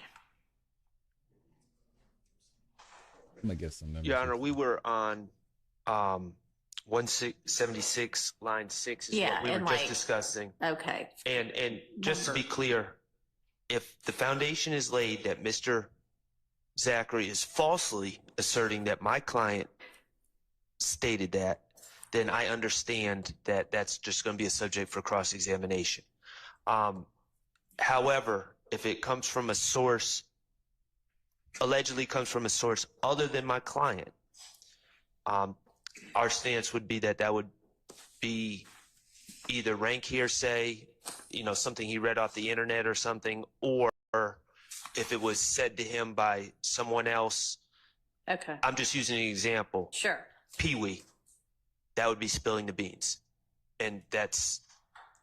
Okay, well, and I'm rejecting your spilling the beans argument with regard to all of these things as they're going down and immediately after they go down. Now, if his source is off the internet, then that's a different story. But you have you have a basis for, they all whomever they get together at the studio afterwards and talk about it. So Yes, Your Honor. And Zachary says we met up at the studio, and then Detective Dennis says they came back to Metropolitan, and he says they say they just shot up the bus. So he's kind of responding to like a person he's around. Mm-hmm. So, but understand, and we will ask him the right foundation. Who's that on the camera? Y'all see that? Just ask him and then we will ask him the right foundation for that. What's Ms. Love looking at? Just ask him out of the blue question of, they told you they shot up Lil Wayne's tour bus. Did y'all see that? What popped up on her screen? Hold on a second. What is this? Oh, I know what happened. Let me close this. They just shot up the bus. So he's kind of responding to like a person he's around. Mm-hmm. So oh, look at her looking at videos of Young Thug. Y'all see that? What is that? Is she FaceTiming Young Thug? Detective Dennis says they came back to Metropolitan, and he says they say they just shot up the bus. So he's kind of responding to like a person he's around. Look at that. What video is that? I haven't seen that video yet. That might be something that comes up later. Can y'all see? I wonder if I could zoom in. I can't zoom in on the actual video. Interesting. Miss Love getting caught again. I know TLA caught her the other day. Texting on her phone. She needs to get it together. Around. Mm-hmm. So, but understand, and we will ask him the right foundation for that before the music just video. ask him out of the blue question of, they told you they shot up Lil Wayne's tour bus. Okay. And certainly the next two, Your Honor, the state is in agreement in regarding Mr. Sharp's number 41, page 178, line 1 through 2. It's a comment that Gaither makes, so the state... I'm going to withdraw. Can we do it 140 first? 40 first? My apologies. I skipped over that. 40 is just him saying what he feels that there were cars following on the expressway. He wasn't there for that. And he actually says they probably followed them to the expressway, but I don't know if they followed to no shooting. Yeah. So he's just speculating there. He's basically saying beats me. Yeah. Yes, Your Honor. Yeah. We will not be asking about those cars on the highway. 40 is out by agreement. 41, I'm going to withdraw, and I just think it's needed to add context. All right. I think it would be improper in some ways, but quite honestly, it involves Mr. Steele's client and Mr. Adams' client, and Mr. Zachary says no, so I think it's needed to provide context to the no that Mr. Zachary gives. All right, thanks. And Your Honor, number 42, the state's in agreement of. Okay. So what about me? All right, and then 43 is our last item on this statement. Your Honor, we're also conceding number 43. We'll not be talking about this topic. Okay, thank you. Mr. Zachary. All right, then we've gotten through this statement. Man, I just realized we've been on this for a while. This is good stuff, though. It's interesting. We'll take a break in just a second. Interesting to see what they're saying. We'll take a break in a second. Housekeeping wise, did Ms. Love, were you able to email over to everyone last night Amy gifted membership. What you have so far? I sent some, and then I have the broader folder containing Mr. Sledge's exhibits that numbered, and so I will share that. I haven't shared it because I was actually still typing in it just now, but I will share that with counsel for the defense. And Your Honor, as I look towards next week, it would be Mr. Sledge before Mr. Zachary. Okay. So, so we did this in the wrong order, but all right. That means we need to get to all of what might be used with Mr. Sledge today. That's the folder that they're about to. All right. Well, way to drop the ball. Not voluminous. I don't consider it voluminous, but it's not. Okay. So I'm going to drop that. All right, so go ahead and send that now, and then we've got to sort out potential jury instructions for when they come back today. We're not going to have court on Friday. Okay. So let's take a 10-minute restroom break and come back and get to work. All right, so we got our first 10-minute restroom break. What do y'all think so far, man? This was some good stuff. Very interesting on what's going on. Turn your mic off, man. Turn your mic off, Judge Whitaker. Lord have mercy. Very interesting to what's going on here. How do y'all think it's looking for Mr. Shannon Stillwell? We're finding out a lot of information about what's going on the inside. Sounds like Lil Woody passed the torch to him at some point. I know we've talked about in past videos some of the tension that was there between Shannon and Lil Woody. Potentially Shannon might have been messing with Lil Woody's girl. I mean, Shannon taking the torch. It'll be interesting to see how this plays out, and especially once we get Woody back up there too. Let me see what y'all are saying. Shout out to Amy, man. Always showing major love. Let me go through some of these super chats. I told y'all I was going to be reading super chats throughout the show. We've got Living Truth up in here. Had nothing to say, just showing some love. Thank you for stopping by, Living Truth, with the 2 bomb over there. We had Amy. She's dropping the super sticker. We've got LJ became a new member. First time on the show. Appreciate you being here, LJ. Amy with another one. Oh my gosh, another super sticker at the 2 bomb. She gifted 5 memberships. How many memberships did Amy gift today? She gifted, oh my gosh. Shout out to Amy. 5, 10, 15 memberships, y'all. So if you got a membership from Amy, make sure you say thank you. We've got some more members only content that's going to be dropping. We got to chop it up with Henry Resilient yesterday. I'm going to be dropping that video probably over the weekend just for the members, so y'all can hear what Henry Resilient had to say over there. So we've got a lot of dope content coming for y'all, and it's crazy. It's crazy to see how many people are joining the channel and becoming members. And big shout out to Amy for sponsoring all those memberships. Thank you. The #1 supporter of this show. I gotta give it to her. Hollywood Co's up in here and say Amy like Oprah. He calling her Oprah. He said members only, not OnlyFans. Oh Lord. Hey, yo. Yeah, we good on that. Let me see what a couple of y'all are saying, and then we should be able to jump right back into it because we are on a delay. We don't really have to wait for them to get through this break.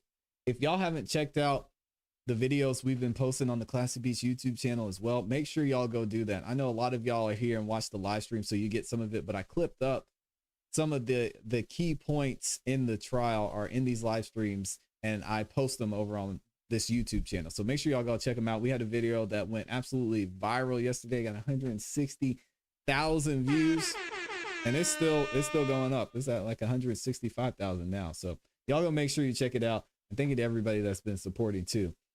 Jaina says, seriously, if I wasn't this competent in my job, I'd be fired for, she said she'd be fired in a quick minute. I do accounting and you can't screw up like she does nonstop. Yeah, and these are people's lives at stake, which is absolutely amazing. Shout out to Lunachick. That's a dope name. Says, thank you. Great stream. I appreciate it. I'm going to see if we're caught up here in a minute. There was one more thing I wanted to look at. Let me see.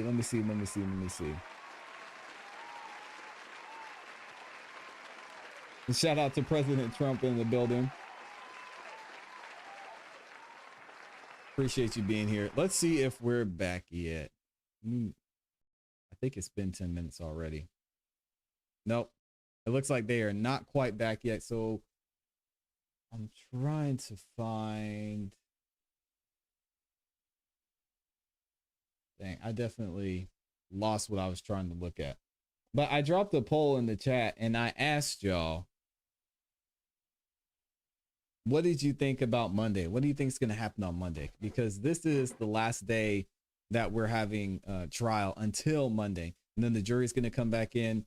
Lil Woody's going to be on the stand. They went through a lot of his testimony, or not testimony, but they went through a lot of his interrogation videos. They're going to completely start over. From everything that took place from the 12th on is going to be erased and wiped from the jury's memory.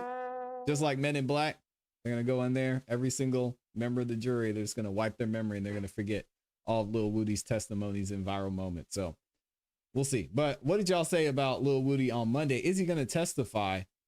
And thank you to everybody who voted too. It looks like 55% of y'all said yes.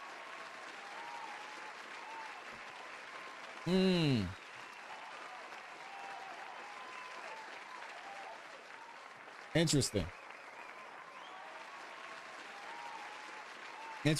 I don't know. I guess I need to make my decision since I'm pushing y'all to say, what do you think? Do I think Lil Woody is going to testify?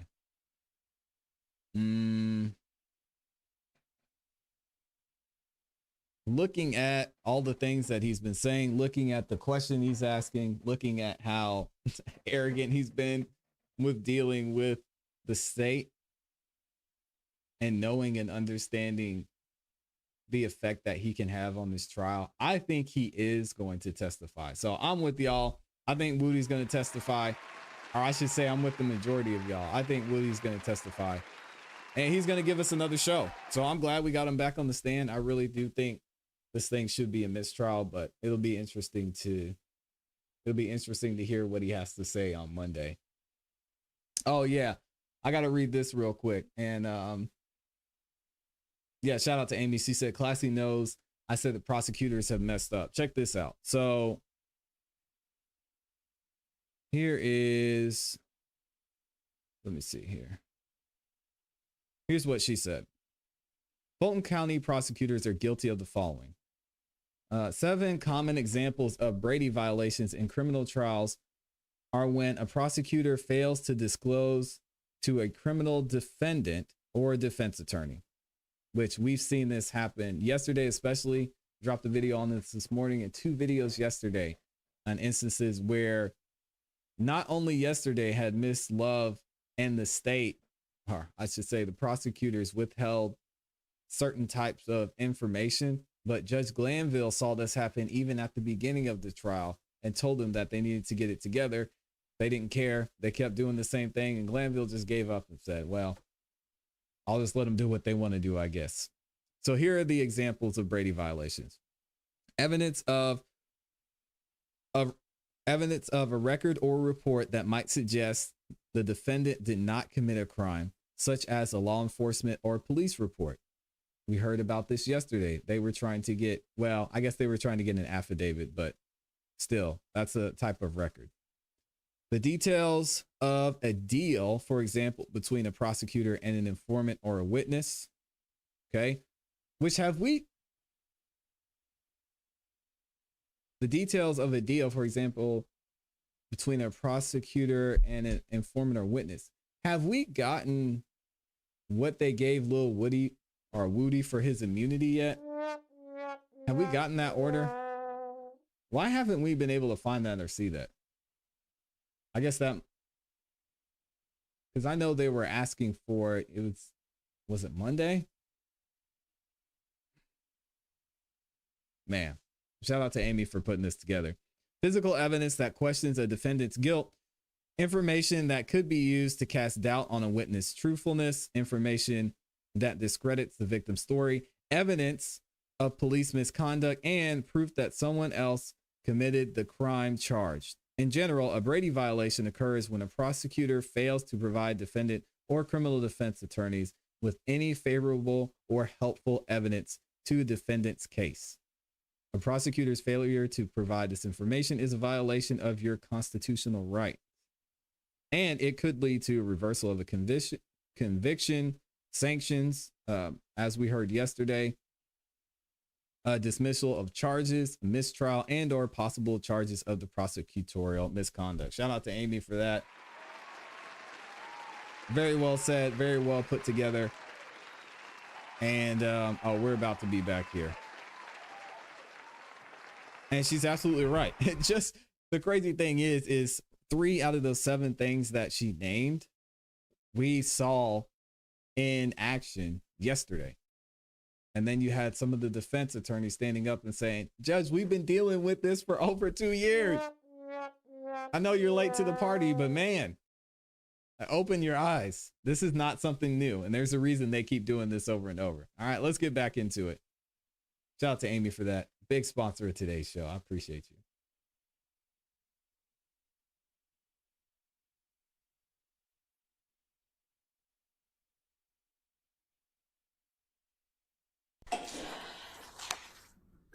All right.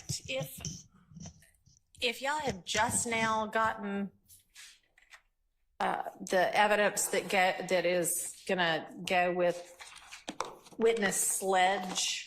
What's up, I Mark? don't know if y'all are ready to tackle that right now or. It can't be because it's still sending and uploading. So it's on. See, this is, we're going to start off this way and I'm going to let it play. I'm sorry, y'all. They had all this time to prepare. She let them sit here and talk about this witness that isn't even going to come forward, or this evidence that isn't even going to be put forward when the jury comes back. Now they're just buying time and delaying. This is this. Dropbox trying to. Go. All right. Well, what all is it? Because, I mean, presumably they've gotten it all before in discovery anyway, right? They definitely have, and I can do that.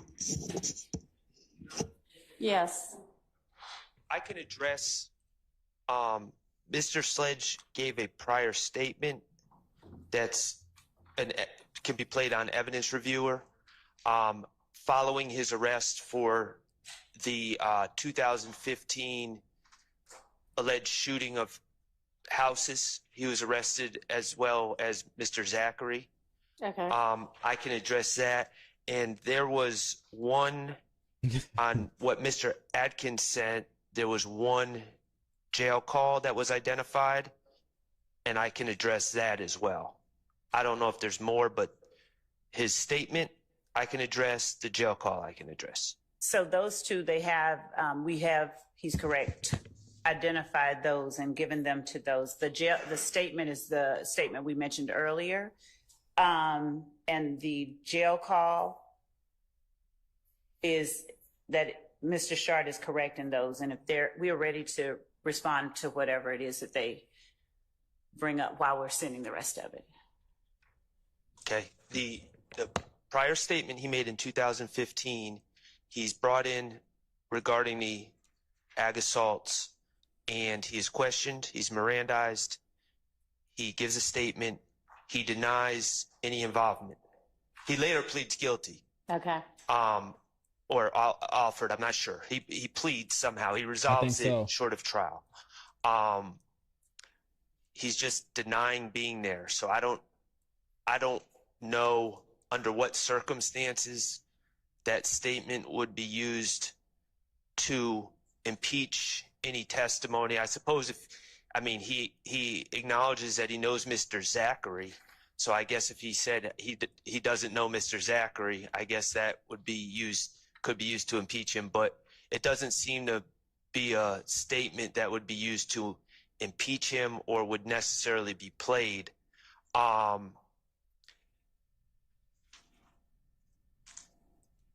His jail call, I've listened to it. It's essentially him. he had a preliminary, he was charged with the murder of Donovan Thomas by Detective Thorpe. The state has since determined that he is not responsible. He had a prelim where no probable cause was found. After the prelim, he calls his significant other. I'm assuming it's a significant other. It sounds like it from the context. And he basically talks about the testimony at the prelim. He speculates about who witness 1, 2, and they used codes in the prelim, witness 1, witness 2, witness 3. He speculates about who that could be. And he basically says, it sounds like witnesses 1, 2, or 3, and, you know, or some combination of within those 3 people really threw Shannon under the bus. Okay. So he's commenting, he's speculating, he's commenting about testimony he heard from a detective about what witnesses told the detective, and is just giving his commentary. It sounds like people really threw Shannon under the bus. I have no idea why anything from that phone call to his significant other would be admissible in this trial. And Judge, the phone call would only be necessary if Mr. Sledge said something contrary to what he's indicating in the phone call. And I think a broader context, a broader sort of description of that phone call and what he says is necessary. So a few things are going on. Mr. Shard is correct. He's there is a prelim. He's talking about stuff that has happened. What is most important in terms of the preliminary hearings are that Mr. Sledge is he's privy to information that is given in other preliminary hearings of other YSL members. And he's aware that during his own, they are talking in terms of witness 1, witness 2, witness 3, rather than giving names. Right. What he says is, Lil D told, and Lil D is the witness that we've just finished listening to, Mr. Zachary. And he said, I can tell Lil D told because of, and he gives the information that was given by witness 1 or Lil D. He said, I can tell witness 1 is Lil D because he says this. So Yeah, my bad. the fact that as he's discussing with his significant other, the information that he has learned while he's been in jail with other YSL members and in court, and he is not asserting that so-and-so lied or on Shannon. He is saying he threw Shannon on the bus, or they told on this particular person. That in conjunction with his It's true, Johnny. factual acknowledgments in his plea agreement that he made when he entered a guilty plea in this case, we believe it establishes, 1, the nature of you do not tell. 2, he has knowledge that people did tell, and he is not saying this didn't happen. He's not saying this person just flat out lied. There's no way. How long would it take to get a petition signed to have her sit down for the rest of the day? Can we get something? Can someone put something together so we don't have to listen to this BS? And it also explains indirectly. I know we've got some why lawyers in the certain chat. things Can may have y'all happened get by this certain together, things. please? This part is just an argument that would be made later. But My ears. if I were to make a statement in closing arguments that, of course, Mr. Zachary changed his story. Everybody learned that he told, and he knew that everybody learned that he told. And now he's being looked at as a rat. So the call that Mr. Sledge makes and the content of that call are necessary for a number of reasons, and they become very relevant when put in the context of other evidence that we will be introducing at trial. Okay. So we can play the call for the court. We have it. It's a single 15-minute call.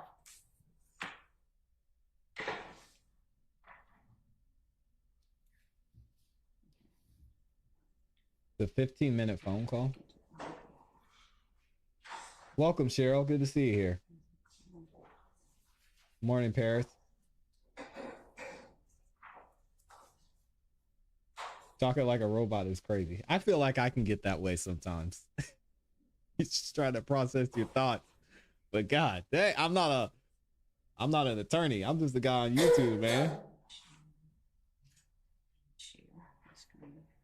I didn't go to school for this. And so I was, going with the phone call, and actually, what? Jeremy Germain's in here. What's up? Yeah. A lot of goings on, man. Where's that stuttering kid again? I need to get that on my soundboard. I need to get this on my soundboard. Have you ever had a dream that you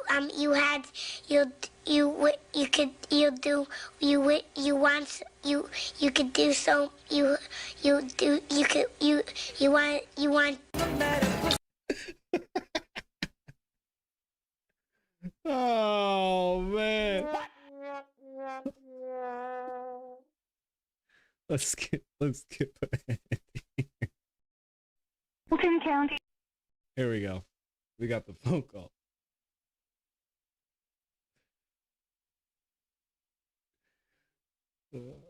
Fulton County Jail. This call is subject to recording and monitoring, and your location information may be collected and used by corrections and law enforcement. Tablet.com. During special moments as .net to learn more. What should be telling Quanah for her to be doing how she be doing that? Man, I ain't even talked to Quanah. I seen Quanah in the courtroom with Tip today. I swear to God, I ain't even talked to Quanah. I seen in the courtroom today with Tip. I was shocked when I looked back. Only thing what made me look back, because when they first started calling the charge out, that nigga Peanut them dad punched the damn thing and got up and walked out. So folks did miss you today, though. You know, Derek called me and told me everything. What did he say about the bond, though? He said, yeah, I'm sorry, but that is entirely too muffled for me to understand what they're saying. Oh, come I'm on, happy Judge. to listen to it at lunch if I need to. No, but I want to hear this. until I Dang. can figure out how to hear it through Zoom. Or, you know, if y'all want to, sometimes attorneys will bring another speaker, but if I need to hear what's being said, I can't from there. Sorry. So I do have things, but I'd rather test it and then, I can try and test it, but I can send it to the court. I mean, if there's an interview we need to get through anyway, why don't we just do whatever the small, I guess, more discrete objections are to that interview. So Mr. Shart's characterization of the interview is correct. What he does during the interview is essentially he's telling the police, you know, you don't have to do your job. So there is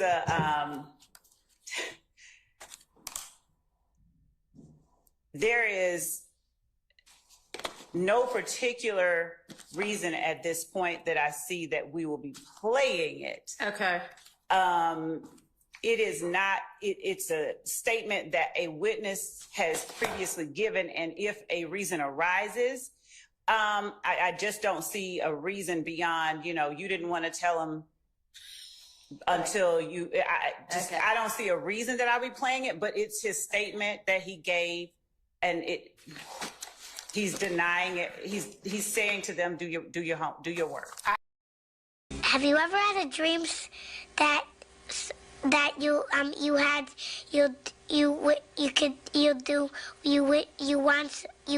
could do?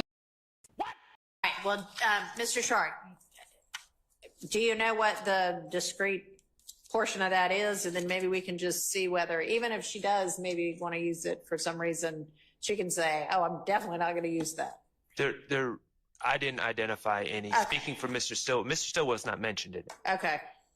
All right. Okay. So, anybody else have issues with Mr. Sledge's 2015 statement that the state's probably not going to use anyway? Oh, no.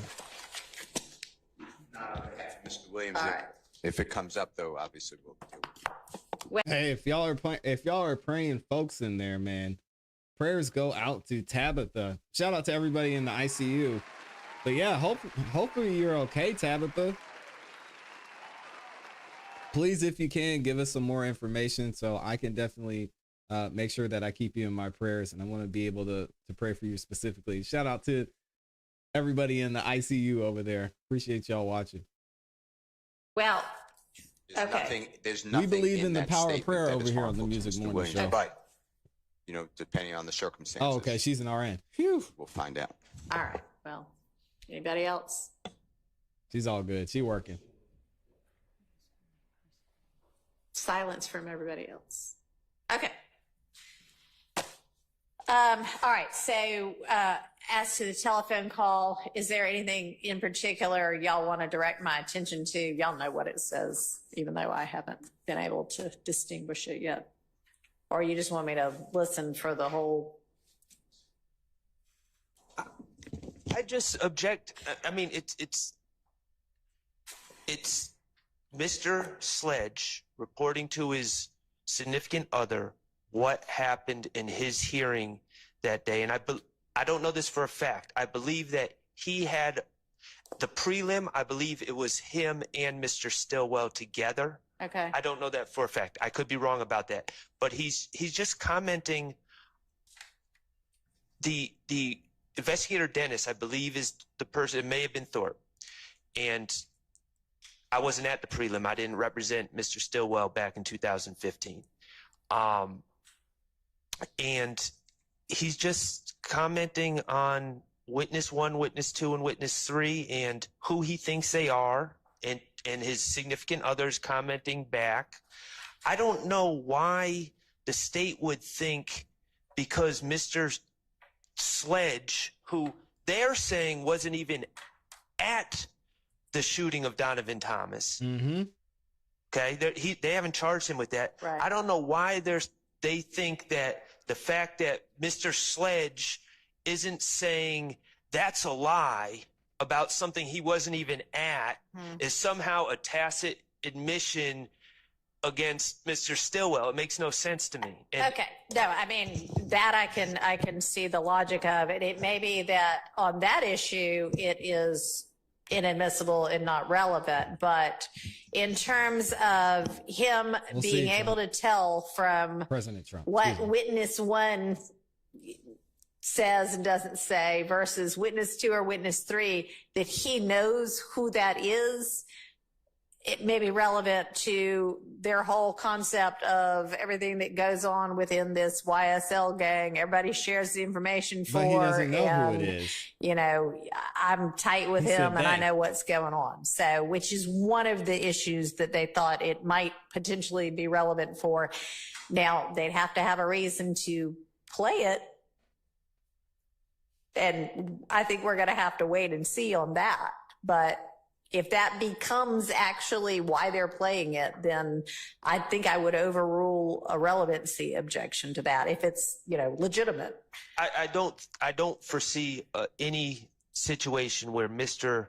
Sledge, I I'm fairly confident is going to say that he knows all these individuals. He knows Mr. Zachary very well. Yeah. He was charged in a separate crime and pled guilty to that crime with Mr. Zachary.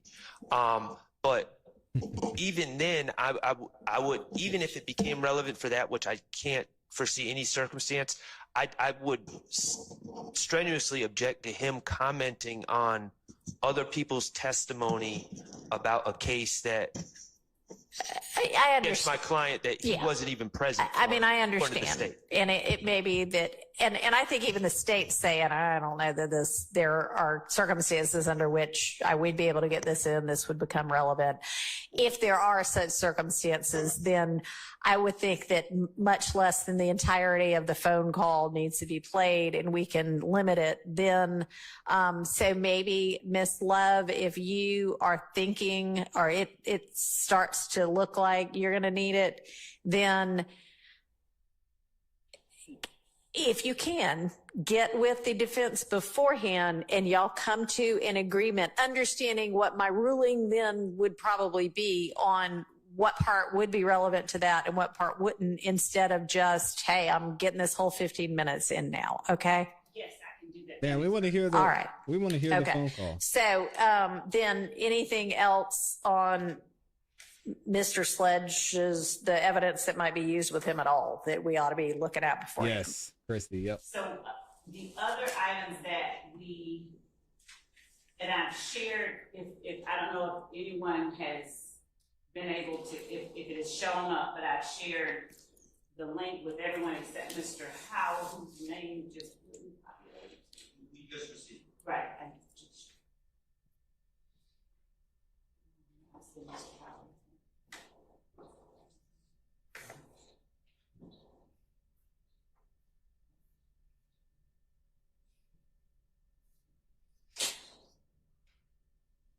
All right. So what other evidence is there? There's the phone call. There's this interview. What else? So there are also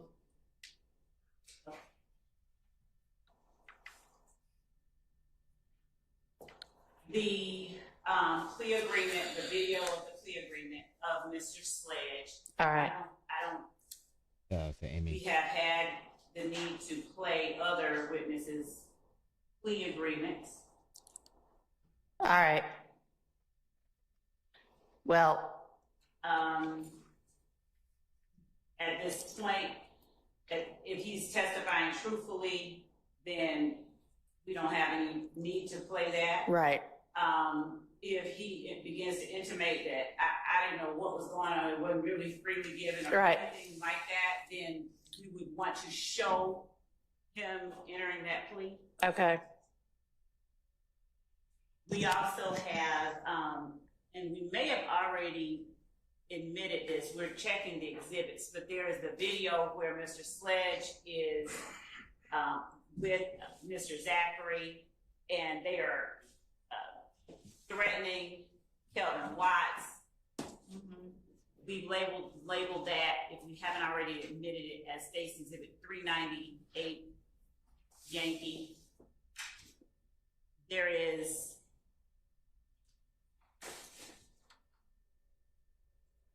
Mr. Sledge's cell phone records, which we would be using or asking Mr. Sledge, is this your number?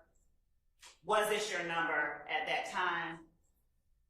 All right. And would that be the only purpose of the cell phone records? Well, Or you plan to be using the cell phone records to show some things? to ask him about numbers within them. Okay. That he remembers. Okay. He doesn't, to ask him about specific Sure. persons and numbers. All right. And of course, we have Agent Bernie later on, who Is going to be able to say whose number is whose, I guess, right? he'll be able to apply it. Now, Okay. we have Detective Dennis, who would be able to say, and ADA Sprinkle, who would be able to say what we determined was the owner of the Okay. accounts for each the numbers that are relevant. All right. Shout out to Amy. For Do the y'all cookie. anticipate, did the defense anticipate objection to that?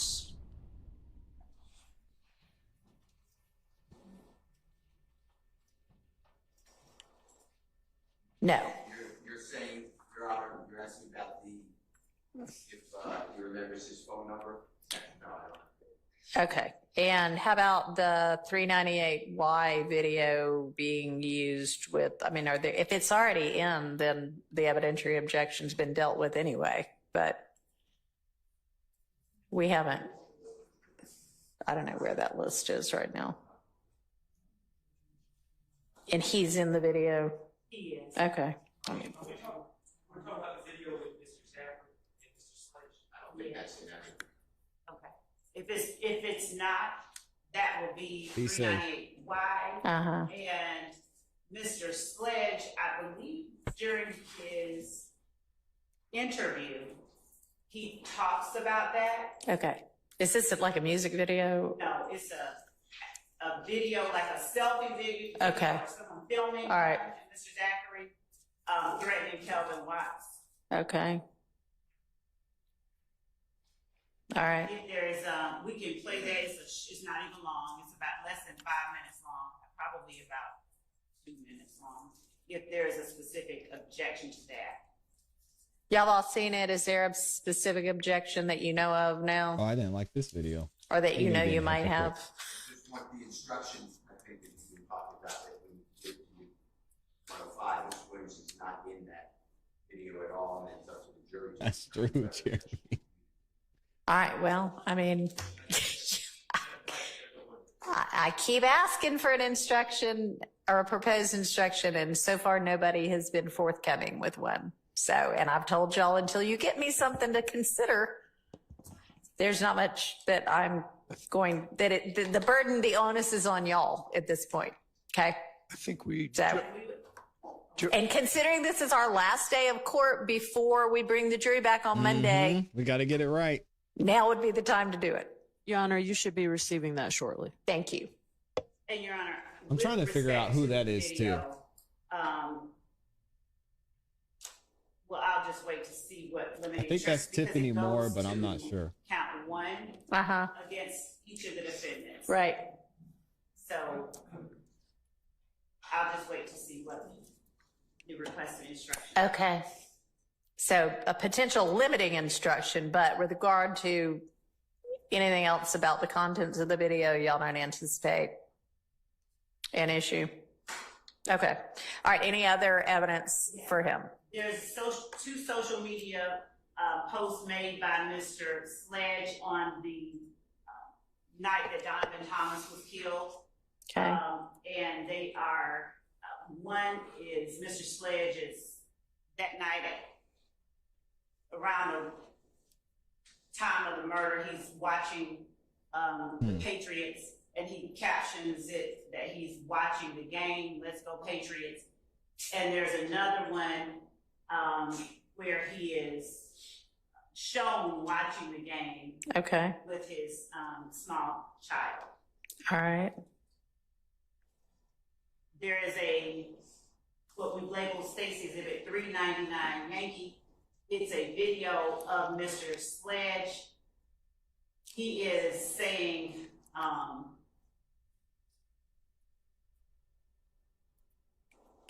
if you go in the courtroom and tell, if you testify, it's not great. Basically, it's how do I say this? Yeah, they're still coming in on Monday. Lie to your significant others, you lie to your family, and then you get in the courtroom and you tell the God's honest truth. Essentially, that's bad. I can play it. It's 13 seconds. I can play it for the court. Well, does the defense know the video she's referencing? Yes, it's already in evidence. Actually, Mr. Williams' video saying that is in evidence, not Mr. Sledge's. Okay. Maybe not in evidence. 399Y Yankee.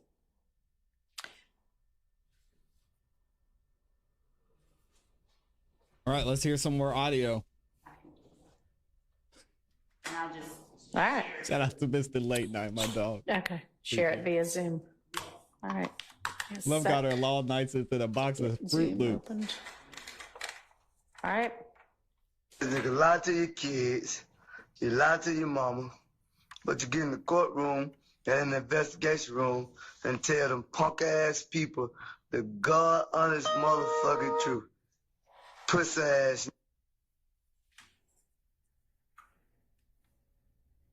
That's it. There's a word he uses at the end. But yes, that's the extent of that video. And this, we'd argue, it shows the sentiment that YSL members have towards, frankly, towards, you know, people telling them. Okay. Object to that. All right. What? And That may be that. I think this video, it could be argued, shows Mr. Sledge's sentiments. Mr. Stillwell's not in that video. He's not speaking for Mr. Stillwell. I don't know.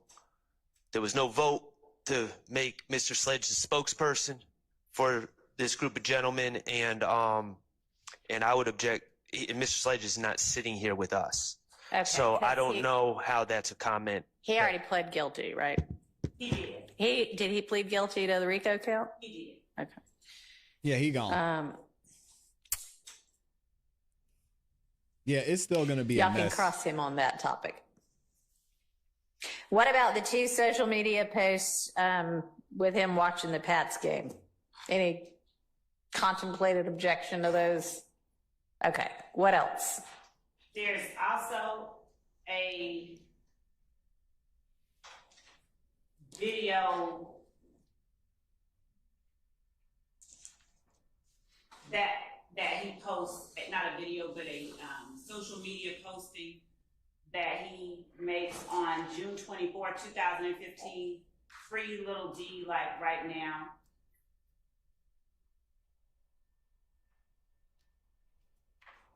And that is, looking to share it.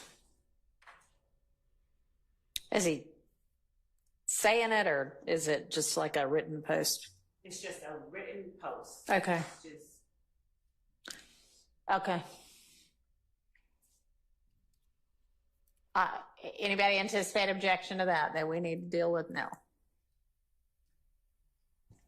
I don't know specifically what she's referring. Oh, is that it? on It's the gonna be a screen mess. is the post. Oh, no, I need to zoom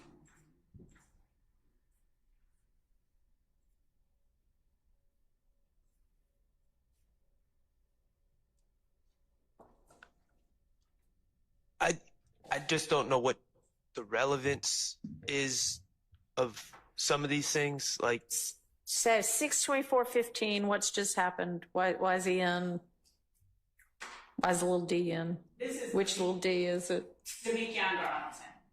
And This little D is wild. he has been arrested.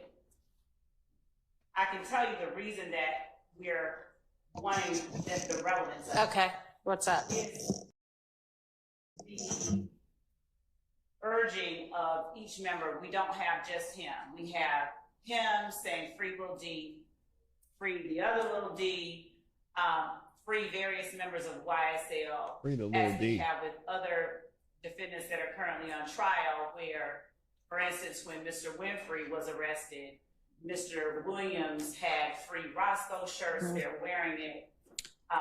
So they're advocating for the release of their fellow gang members, and it shows their solidarity, their support for, and the existence of the organization. All right.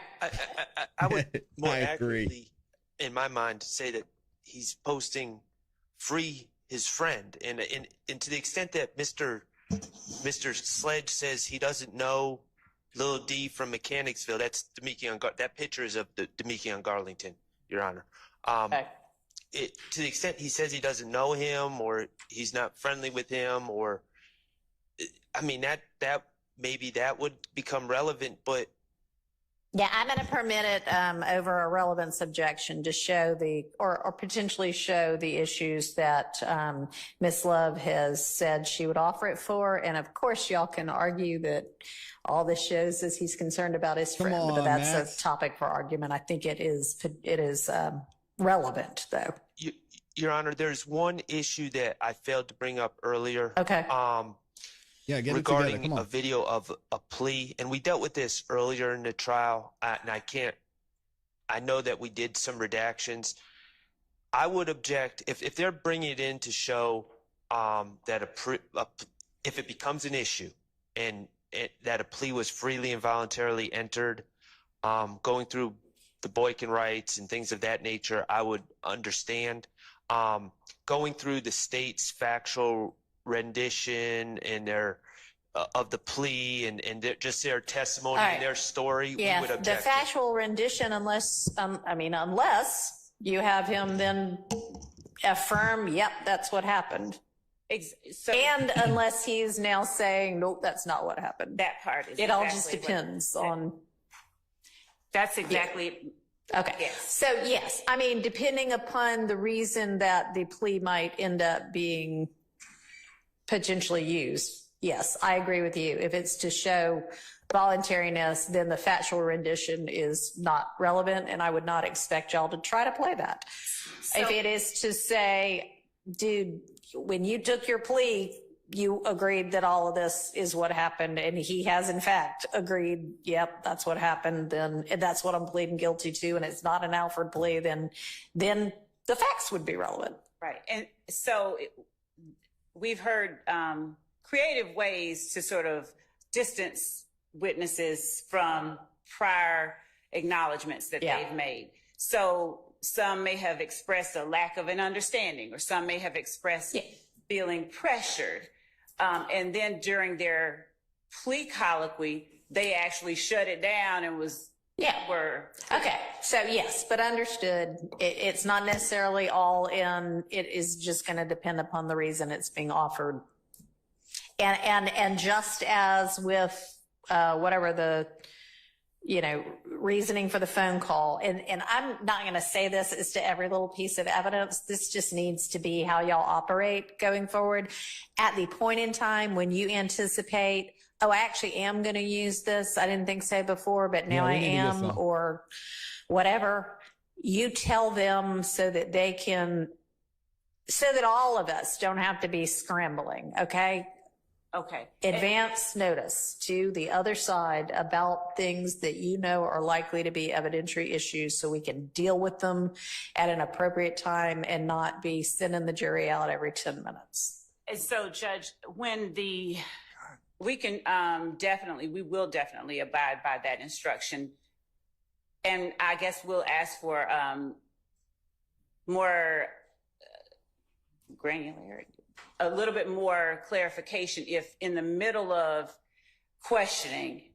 Obviously. And I mean, that's why we're kind of going through all of this now, is so that most of it you're already going to know in the middle of questioning. Here's how I can use this. Here's the part that needs to be redacted out, whatever. But, like for one of them, you said, I just really don't anticipate in any way using that. And then if you're like, oh, we're in the middle and we take a break at lunch, you tell them at lunch, at the beginning of the lunch, yeah, I'm going to use this after all. It's just as much heads up, as much advance notice as possible. And given that you are supposed to be providing all of the evidence in detail for, the first 30, and I think you're almost to the point where you're supposed to provide it for the next 30, this shouldn't be an issue. But, okay. Mr. Harvey. You wanted to say something. Yes, one other point, Judge. With the previous exhibit and this exhibit, we previously had a ruling and discussions about the commentary on these. Oh, I can't even see that because of what's on my screen. But yeah, I don't think, unless the comments are relevant, let's not have those on there. So now, sometimes the comment might be relevant. But we don't know who's making the comment. We can't cross-examine the commenter. And we have had Judge Glanville rule that the comments come out previously. Okay. I mean, who is this that's commenting 70 likes, one comment? Okay. You know, come All right. So I agree with the prior ruling, and I don't know that this is how you were going to present it on the stand when you use it. This just may be how you've got it now. But make sure before it shows up on a screen with a jury that whatever limits have been placed on this, you abide by them. I mean, I saw the slide from the opening that had something on it that had been specifically talked about and ruled that you had better not in any way put that before the jury. And lo and behold, it's up there on the screen. Not going to get back into it, but that should not happen again. If you know that comments aren't supposed to be on here, you need to make sure before you throw any slide up. And I'm not saying that this was how you were going to use it. I know you're just giving this to us right now, but just make sure everything is clean to the way that it is supposed to be. Okay. Man, Judge Whitaker, she cannot go one day without taking some shots at the prosecution. She just can't help herself. She's trying to put Miss Love in her place. She knows what's about to go down. I'm telling y'all, when these testimonies start taking place this next week, it's going to be a mess. I don't know. I don't foresee Judge Whitaker being as patient as she has been. Y'all, what do y'all think? And to be very specific, so there's no misunderstanding, the comments, what the court has just said about unless there is a relevant portion in the comments, for instance, the witness on the stand comments about something else. Okay. And for those instances, I would do as the court has instructed and say, hey, these are social media posts. This one right here, I am going to attempt to keep in, and I'll share it as I'm going to present it. Right now, it doesn't have. Nope, you're not going to share it as you're going to present it. You're going to share it with each tranche of 30 witnesses. Okay. If you know oh, somebody has this incredibly, damaging, I want to use this comment, I'm going to use it with this witness. Tell them as you're going through your tranches of each 30 witnesses. Okay. Yes. Okay. But the comment that is made by She's the still witness, pushing. which is on the left side, that we would do on the screen. Yeah. Mr. Harvey agrees that yes, he's talking about the likes and comments and what have you on the other side. Those don't need to be included. I was in agreement with him. All right, super. Thank you. Everybody's in agreement. So the next one, Your Honor, is the post on June 15th, 2015, where Mr. Sledge is saying free Jimmy Winfrey and FUXK12 and KANT, hold the real one down. And he tags Mr. Williams on the left side. Right. This is a social media post.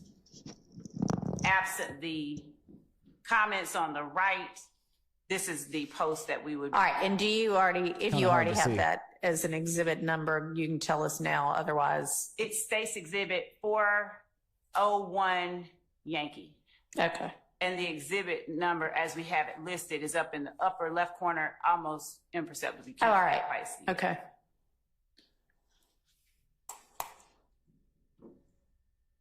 Does the court want me to just keep going? All right. I'm not hearing any objection. The next one is State's Exhibit 402 Yankee. All right. We don't, if you've got a series of free XYZ, free ABC, and they're all pretty much the same, then I don't need to see them all right now. Okay. They're all going to be the same issue, and you can do that. Yep, just fix the comments, she said. This is not saying free anybody, but it's saying happy birthday. Okay. Mr. Stillwell. Okay. Stop putting me on fucking fake pages, because I don't give a fuck, man. What y'all say, He got the what money y'all phone? do. Oh my God. Anybody want to see want to? I'm here. I don't hide. And I do not Streets are run so for fuck lame, man. niggas. I can't stand the street. Your Honor, this is relevant, and we would seek its admission for you hear the comment, but then at the bottom underneath the photograph, it has FR for real 100, and then the two little green snake emojis. Yeah. Which are alleged to be a YSL gang symbol. Okay. Yes. Yep. We've already admitted the content, the group photo that is now labeled states 405 Yankee, but because of what Mr. Harvey pointed out, that we had taken out comments, I was not certain without looking back at it whether the YSL, FUXK, the rest love had been admitted. And for that reason, I sought to admit the whole post, since this is the witness that made the post. All right. Well, you can go back and look and see. Let me ask y'all, with regard to these things that are electronic as we look at them, are y'all printing out a hard copy and using that? No. So we are in fact giving to the court reporter and showing to the defense contemporaneously with publishing just showing to it the on jury the screen. digitally. Yes. Okay.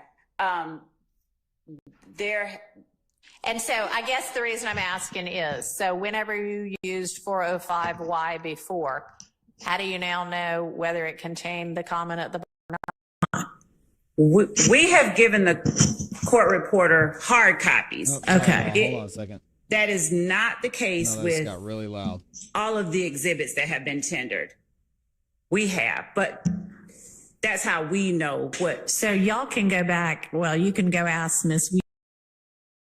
On 405Y, does it contain the comments or not? Right. We can go back, and it won't be labeled 405Y. We have the list of the exhibits, and we have the description. Okay. Well, whatever it was labeled at, let me ask you this. If it was labeled 205Z before, and now and we find out that it does in fact contain those comments, you're not going to re-tender it as 405Y, right? No. That's only if it doesn't contain the comments. Correct. Okay. And definitely to the extent my colleague is expressing that the court may not understand me to be saying explicitly that we are printing our exhibits that we have tendered and shown digitally. And we have given to the court reporter the physical printout of any digital exhibits. Okay, the physical printout as well as the digital exhibit, right?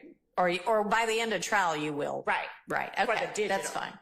And I know that Ms. Weaver, and whenever we get probably in a couple of weeks that the jury's gone, we'll take up, let's figure out what evidence is actually in and out.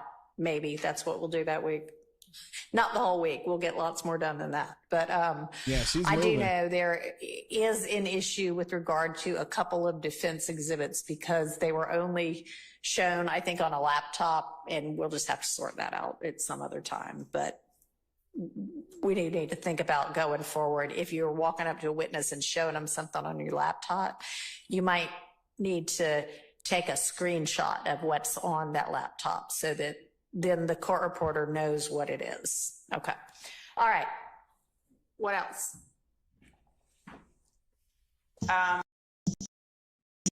This is a similar social media post. All right. So I'm going to basically rule generally, unless you think that there is something particularly, oh gosh, I think that there's going to be some other kind of relevancy or 403 objection to something. The posts that are just seeming to show his. Sorry about the volume, y'all. Posting about gang life or indicating gang insignias or anything like that. Those would be relevant. And if you think there's some kind of 403 thing as to something, then pull that up, but I don't need to go through every little bit of evidence. I want to be hitting the evidence that you think the defense is going to have an objection to that we need to hash out beforehand?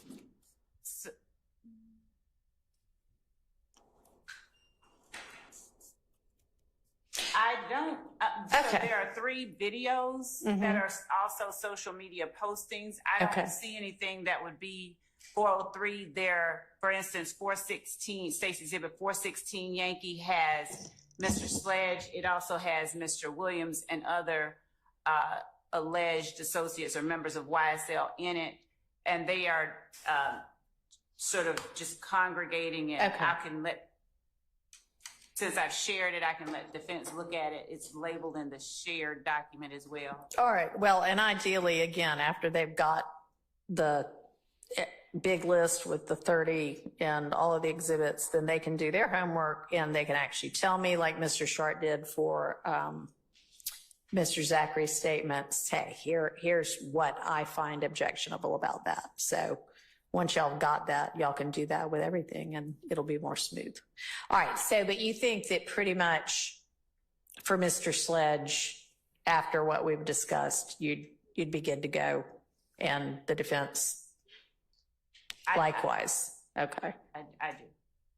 I have shared with the defense just the case that is like the printouts from Mr. Sledge's federal case. I don't foresee, I'm not going to try and tender that as evidence. There may be a portion of it that I reference or need to reference, if depending on how he testifies, to refresh his memory or something, but I'm not going to try and enter his federal case as evidence.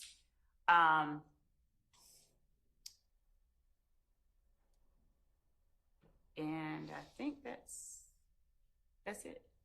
Okay. Mr. Sledge. And his certified copies of the conviction, his proffer, his factual acknowledgement, the physical documents, those we have labeled as States 394. Okay.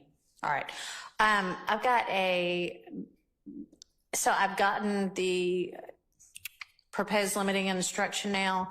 And Mr. Matthews, you are requested in my other courtroom for the trial calendar. You know what that issue is? So can you run up there to the judge handling that case real fast? We'll recess I'm probably just going to stay here, but we'll recess for 10 minutes. It shouldn't take longer than that. And I'll take a look at this proposed limiting instruction. All right. And then we'll come back. All right, y'all. Looks like we're taking another comfort break. What do y'all thinking so far? We got a lot of y'all still in here. Oh my gosh. We got 1,200 people in the building. Appreciate y'all being here. If y'all haven't yet, make sure you like the video. If you could, please. Likes are free. And it is the #1 way that you can support the channel. Speaking of supporting the channel, let me go through and read some more of these super chats up in here. Who we got?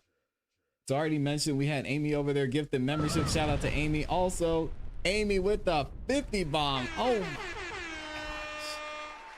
Shout out to Amy, big supporter. You did not have to do that, but it is very much appreciated.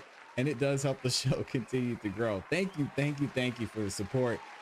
Amy is the biggest supporter here on the ClassE Beats YouTube channel. Absolutely killing it. Thank you so much. And if y'all want to support, it's not required. I don't request it, but it is appreciated. And I'll be reading super chats throughout the show as well. So it looks like Judge Whitaker mentioned she is really moving and pushing for the prosecution specifically to get things cleaned up so we can be ready for next week when the jury gets back in. Now, we still have a huge question as to what's going to happen next week. We won't be here on Friday, but as we know, Monday, the jury is supposed to be there right at 9. They're going to be brought in at 9.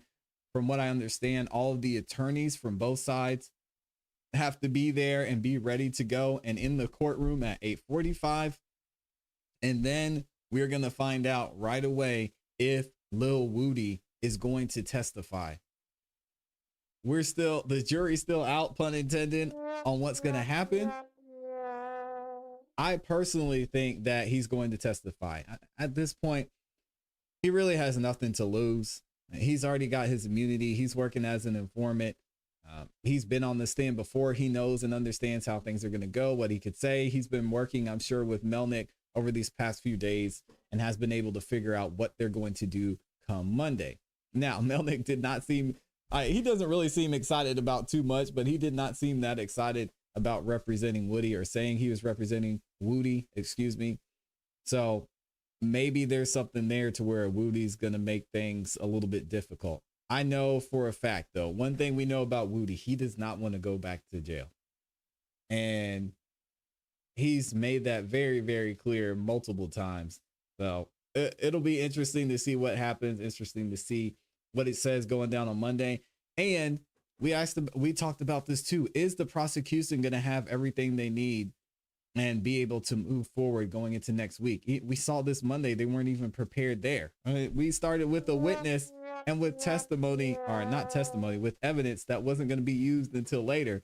Miss Love says, oh, by the way, or what did she say yesterday? Oh, shoot. That's not even the first witness that we're going to call. We're actually calling another witness. So I don't know. It'll be interesting to see what happens. What are y'all saying? Y'all are saying we hit 40K. Is that true? Are y'all messing with me? Hold on a second. Let me see. Hold on. Let me get the drum roll. Did we hit 40K for real?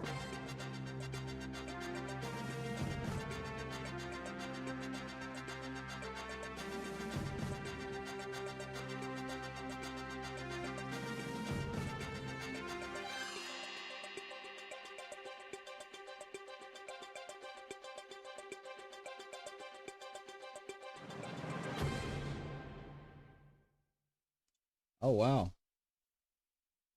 There it is, y'all. We done did it. We hit 40K. Wow. There it is, man. Shout out to 40K. We did it. Y'all were saying Friday. We did a little bit earlier. Having that viral video yesterday, I guess, helped out. That's crazy. I think I said this at the beginning of the year. What I think my goal was to hit 20K. I think to start out this year, we were at 15, maybe 10K or something like that. And things have just absolutely exploded on this channel. So I don't know what to say. I'm at a loss for words. Thank y'all so much for the support.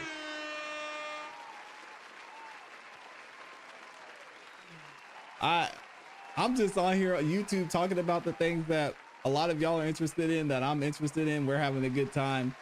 And for y'all to be here and consistently support and to share the videos and to like the videos and to watch, it means a lot to me and everything that we've been building and everything that we're doing here. So I cannot thank y'all enough. Another round of applause to this amazing community. And we're not stopping. I mean, we're going to keep going. So that is dope. Thank y'all for saying congratulations. We did it, y'all. No, not you. We. I can't get 30,000 subscribers for myself by myself. Hollywood Co said, "Hey, big 40K, let's go."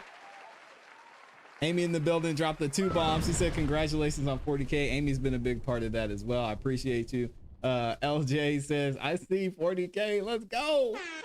Congratulations, says LaShawn. Thank you. I'm going to give y'all a round of applause. Blackjack, congratulations. Congratulations. I appreciate you. Jayna says, "Congratulations. You definitely earned it. Shattering goals. 100K by January 1st. Oh my gosh." Mr. Tesla said, "ClassE got 40K goons out here." You know what time it is. Oh, man. Blackjack says, "You deserve it so much and hope you get 100K before the end of the year." Y'all are so nice, man. We're going to keep putting in the work. I mean, the results are great, but, you know, we're just going to be consistent, going to keep pushing every single day to make great content for you guys, content that y'all want to see, and continue to make this channel better. So thank y'all for saying that. I appreciate it. I wish Henry Resilient were here. I need to get him to call back in so he can talk to y'all about how much he's been telling me to do this for a long time. And I'm just listening to what he says. So shout out to Henry.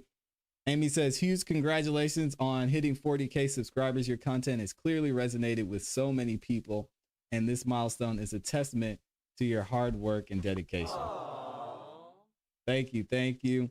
Creole Bella says congratulations. Shout out to Creole Bella. Unagi says congratulations. Time says ClassE Beats, congratulations. But there's more work to do. Never be satisfied. Always push for consistency. This is the message I like to hear. We ain't done yet. Shout out to John Fritz. I appreciate you being here. Tabitha says, I gave them your info for streaming. They want to follow you. Oh, who's Tabitha talking about? Thank you. I appreciate it. We got Amy dropping some cake. Hey, we got to celebrate with some cake, Amy. Yeah, there she says, classy. Got to celebrate with cake. You know what time it is. Amy's got that blueberry lemon pound cake. Oh my gosh.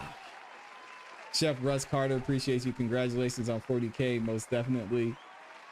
I appreciate it. Grammy says, if anything good came out of this mess in Fulton County, it's ClassE. Oh, made me cry.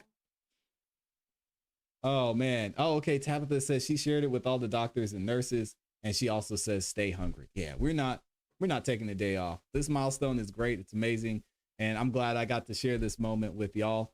And this isn't the end though. We're gonna keep pushing. And also, I know prayerfully this specific trial doesn't go on too long. So if y'all haven't yet, make sure that y'all check out the community tab that I have over on this YouTube channel. I'm going to be asking you guys for more information on some of the things that you're interested in when it comes to content. I know I'm going to be focusing, and you'll get to see a little bit of a look into it tomorrow.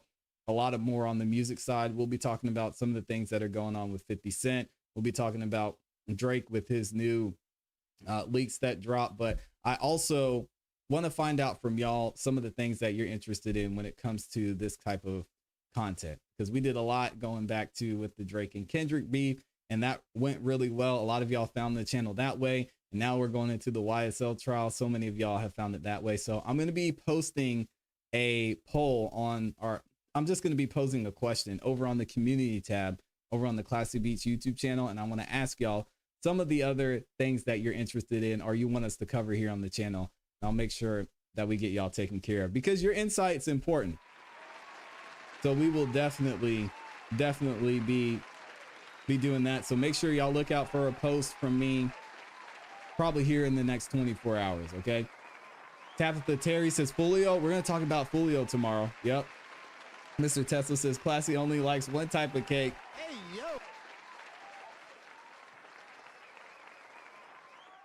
yo. Dr. EJ said, congratulations, ClassE. Our office is enjoying your content. Shout out to the incredible Amy. Y'all have a great day. Give it up to Dr. EJ.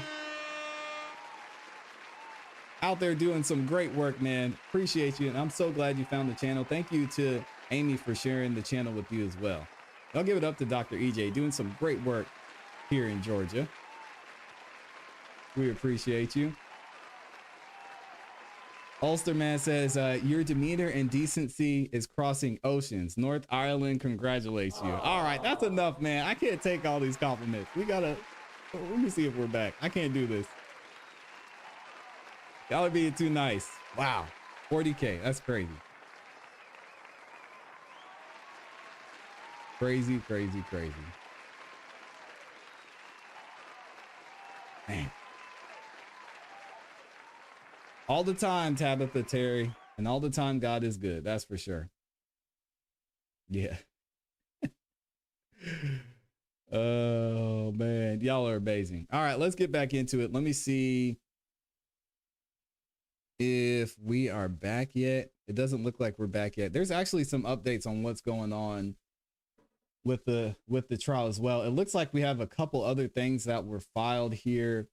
One is from Mr. Bruce Harvey. And I'm going to see if I can find this full document while we're waiting. And y'all can let me know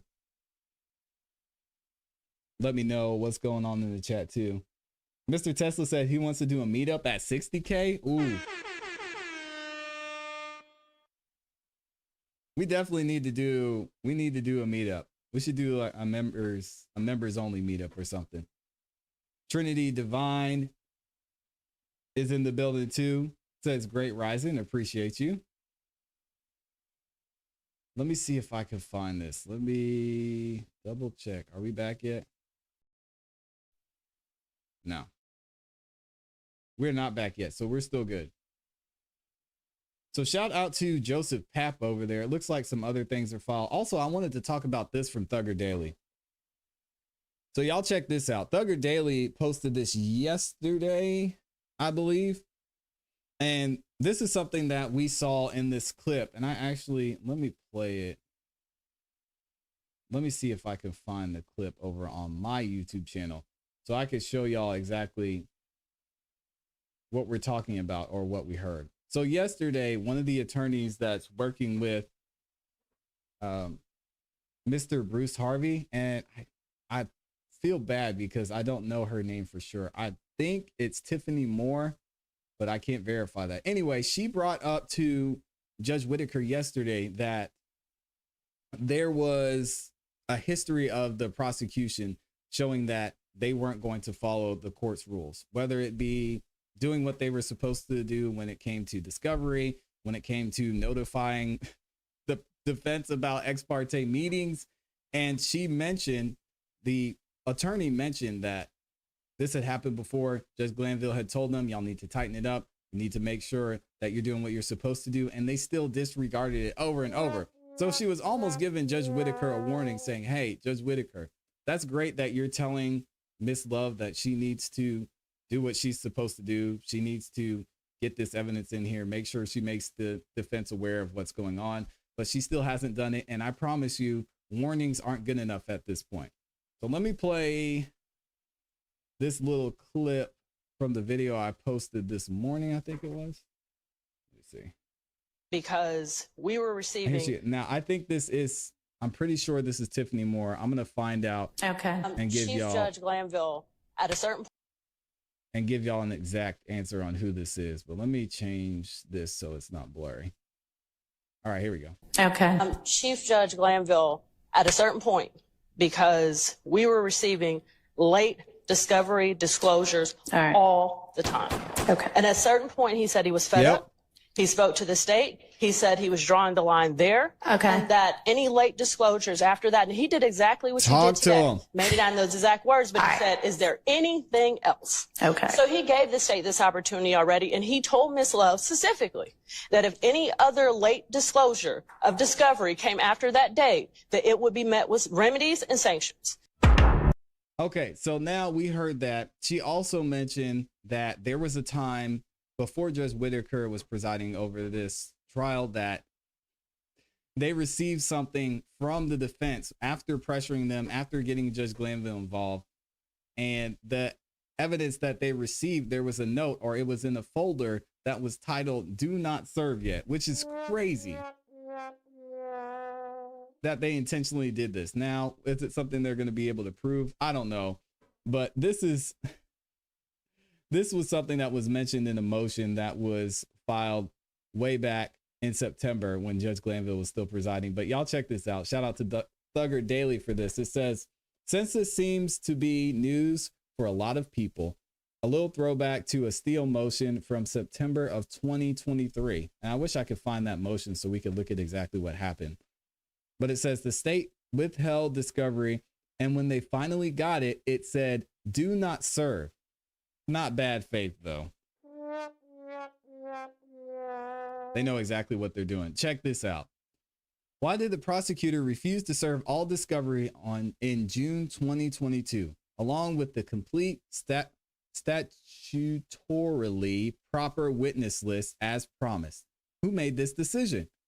And who was aware of this decision to instead piecemeal discovery all the way through the end of September?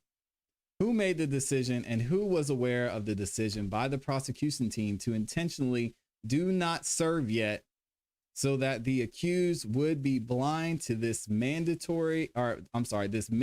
discovery until over 14 months after the district attorney's office stated that all discovery was ready, organized, prepared to be shared with the accused? And we heard what Miss Love had said yesterday, and Judge Whitaker again was trying to give her some grace and give her a little bit of leeway by saying, oh, okay, well, I guess things come up, right? Ms. Love said, yeah, you know, Judge, what happens is we go throughout this trial and there's little pieces of evidence that come up here, they come up there, and it just gets lost in the mix. And then I have a moment where I'm like, oh, shoot. I know we still have to look at this piece of evidence, but maybe we should have given it to the defense. And Judge Whitaker is saying that's not good enough. But also what the defense is saying is that they had already been told this time after time after time. It sounds like there were 2 times before this. Now this is the 3rd and hopefully the final warning. It looks like Judge Whitaker, again, she's been reprimanding Miss Love and the state in general over these past few days when she's been presiding over this trial. So is she going to make this their last and final warning?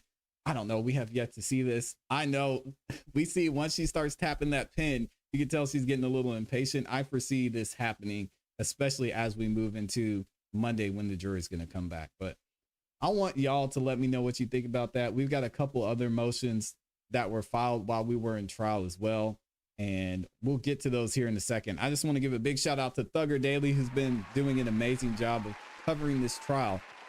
So if y'all want some news, or if you want some updates while the trial is going on, if we're not live streaming, definitely, of course, you can make sure you subscribe to this channel because we're dropping 3 videos every single day as well. But you can go check out Thugger Daily and get the updates there because they've been on top of it over there as well. I want to see what y'all are saying in the comments, and we're gonna keep it going. Oh, y'all still talking about cake over there? Yeah, I want my 40K cake. Who's getting me a 40K cake? Okay, shout out to Brooke Smith in the building. The new timer up in here said this stream is the only thing getting me through the tornado damage cleanup at our homes right now. Yeah, definitely prayers up for y'all, man. If y'all don't mind, we're gonna say a quick prayer real quick for everybody who's dealing with the tornadoes right now. Gosh, I can imagine. I've got some family in South Carolina. They're getting a lot of flooding, and I know a lot of people are being affected by what's going on with Debbie. So I definitely want to do that real quick. Dear God, I thank you for this day. I thank you for the time together. I thank you that Brooke could be here, and I thank you for everybody that's dealing with this, for Satin, for everyone that's having issues with the hurricanes and tornadoes and all the bad weather that's going on. I just pray that you'll continue to protect them. I want to pray that no one else is injured, that the damage will be limited, and that everyone will be safe and taken care of and traveling and during the cleanup of this time. I thank you for all that you're going to do. I thank you that everyone will be able to recover and receive the help that they need. And I thank you that you've given us the opportunity to show love to those people and let them know they're not alone, and we're thinking about them, praying for them. In Jesus' name, amen. We believe in the power of prayer here on the Music Morning Show. So we're definitely praying for y'all. I can't imagine. I've been through living in South Carolina a lot of my life. I've been through some hurricanes, moved out to Tennessee. Y'all know tornadoes are a little crazy out there as well. So I understand the devastation and damage, whether you're prepared or not, that can happen during something like that. So we'll continue to keep praying for y'all, continue to keep you in our thoughts. And if there's anything that I can do specifically, please make sure that y'all reach out to me and let me know. You can find me everywhere at ClassE Beats on IG, on X, because I know this is a tough time. I mean, it's a lot that's been going on in the past couple months. We had Houston that was dealing with things. They didn't have AC for several days. I mean, I know it's that time of year, but I hate to see that, man. Lauren Robinson says she has been stuck 3 days flight after flight canceled. Oh my gosh. That's tough. Hopefully they're giving them some type of accommodations. Yeah, hopefully. I just hate to see people suffering like that. Jack said it's going to happen again. If judge doesn't do something, she needs to go. Yeah. And we still have some motions that have not been ruled on. Y'all remember we read it, was it yesterday? either yesterday or Tuesday, Brian Steele had a renewed motion to get Love and Hilton up out of here. So it could still, that's still a possibility that it can happen. So we'll see. Young says, congratulations, ClassE. It's well deserved. Thank you. I appreciate it. All right, we should be back. I'll double check on these other motions too, but we should be back up in here. Let me see.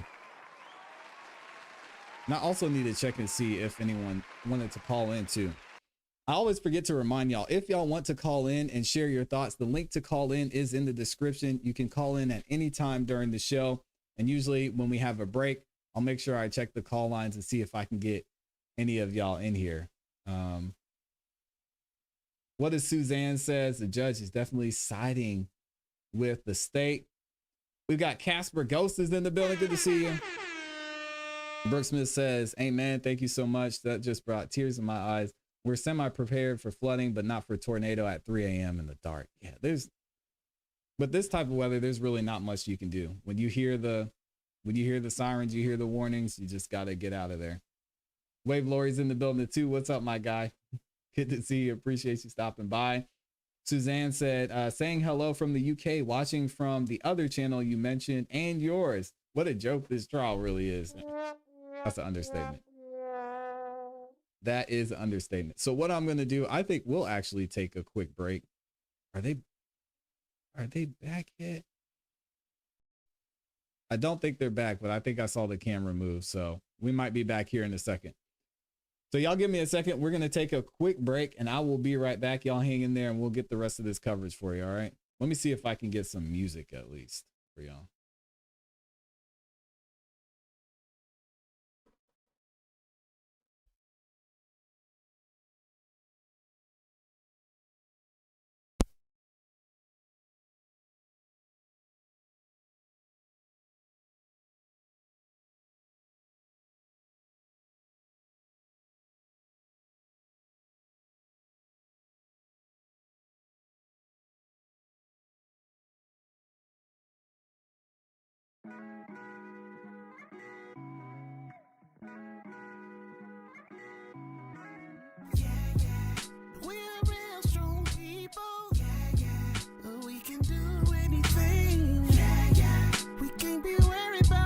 Say, my brother, my sister, just believe in yourself.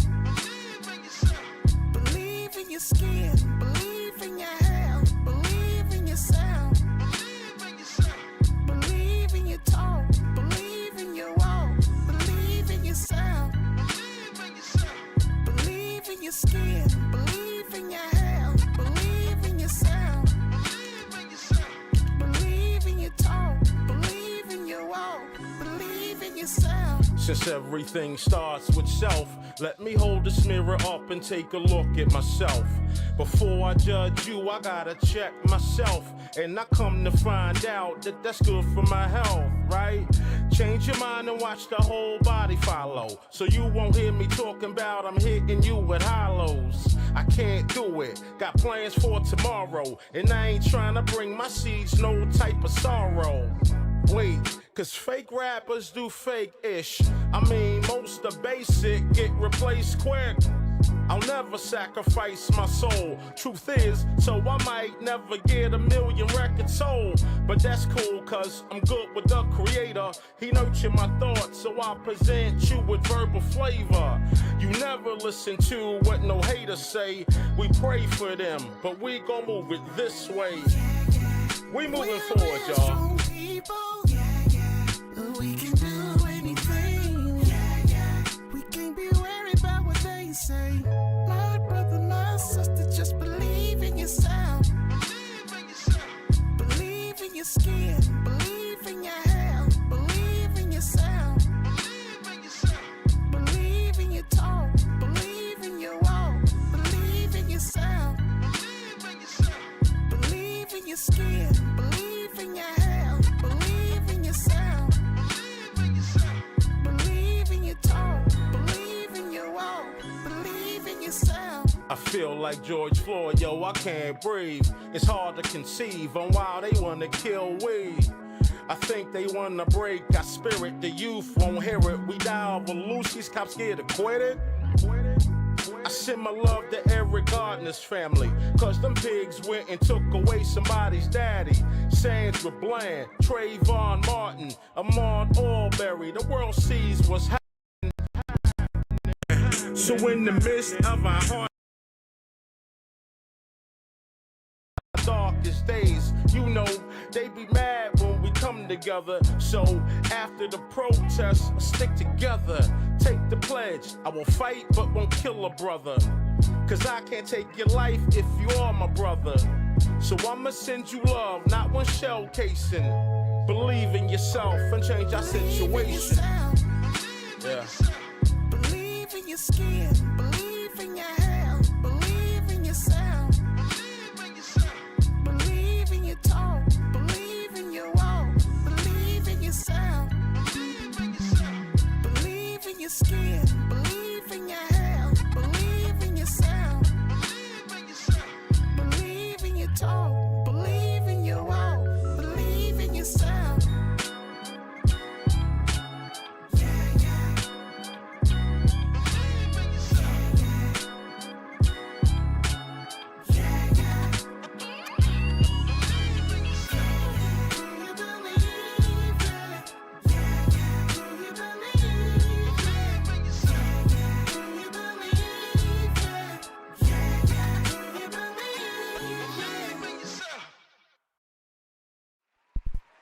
All right, there we go. We back in the building. Let me see. I don't think we are back yet. I have a couple things that we can look at. But shout out to everybody who's still in here, man. Y'all are showing so much love and support. I appreciate it. Because I know, man, there's other things y'all could be doing, but y'all chose to be here and y'all chose to show love. So thank you. Let me see. We've got this from Mr. Joseph Papp. Just sent this over. So we got some things going on over here. They are not sleeping. The defense is ready to go and they're trying to get some things moving along, just like Judge Whitaker said. So let me see what they're saying in this one. So Joseph Papp says attorney Bruce Harvey has filed his proposed limiting jury instructions that he has been mentioning for the past 2 weeks. Okay, let's see what he said there. I also want to see if anybody called it. Y'all don't be camera shy. Listen, even if you call in, you do not have to get on camera. So just click the link in the description or in the pinned comment in the chat. Y'all could call in and share your thoughts on what's going on. You can talk about anything. I mean, if you got smoke for me, you can give me some smoke. If you just want to say what's up, if you have some thoughts on this trial or something else that's going on with Folio or Nelly or 50 Cent, whatever you got, y'all can call in and talk about whatever. But I know some of y'all are at work right now and you're not trying to get fired like Kayla. What does this say? The state of Georgia versus Quamarvius. I know they killed me for trying to pronounce this name last time. Quamarvius Nichols, aka Bruce Harvey. And this is a proposed limiting jury instruction. Y'all got to bear with me because it's far away and I can't see. I instruct you that some evidence may be admissible as to some of the counts or some of the defendants, but not admissible as to other counts or other defendants. That is the interesting first statement. In that regard, evidence related to certain alleged acts specified in count 1 of the indictment may be admissible against those defendants on trial charged in that count. Count 1 applied to every single defendant in this case, as y'all heard them mention earlier today.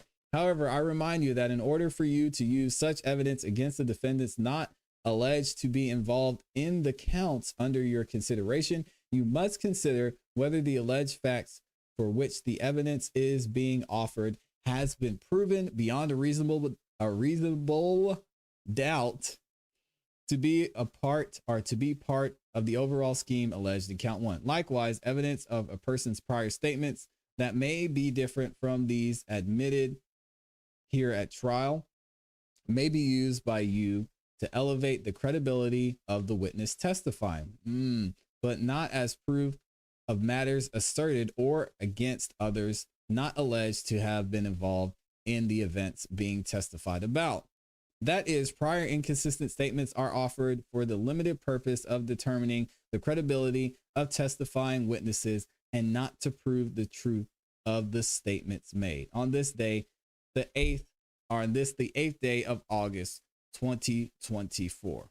All right. So sounding like Mr. Harvey wants to make sure that they aren't painting the defendants in a certain light. Also, they aren't giving the witnesses a little bit of a boost in the jury's eyes when it comes to what they're going to be talking about, whether it's his client or anyone that was mentioned in count one. So I want to be able to see this full motion. Thugger Daily also says, this took me like 3 read-throughs to even understand. Hey, I'm with you on that one, Thugger Daily. It says, seems a little dense for something going to the jury. Do they just get instructions read out one time by the judge and hope they understand or remember them? Joseph Papp said, yeah, it's hard to read. And I think Harvey wants the Judge Whitaker to read this to the jury, which I don't think Whitaker will unless it's simplified or reworked. Yeah, I think you can kind of read into it a little bit, but there's still not a lot there. Let's see. Are we back in court yet? Are we back? The camera's moving a little bit, so we might be back. Hold on. That is not what I meant to do.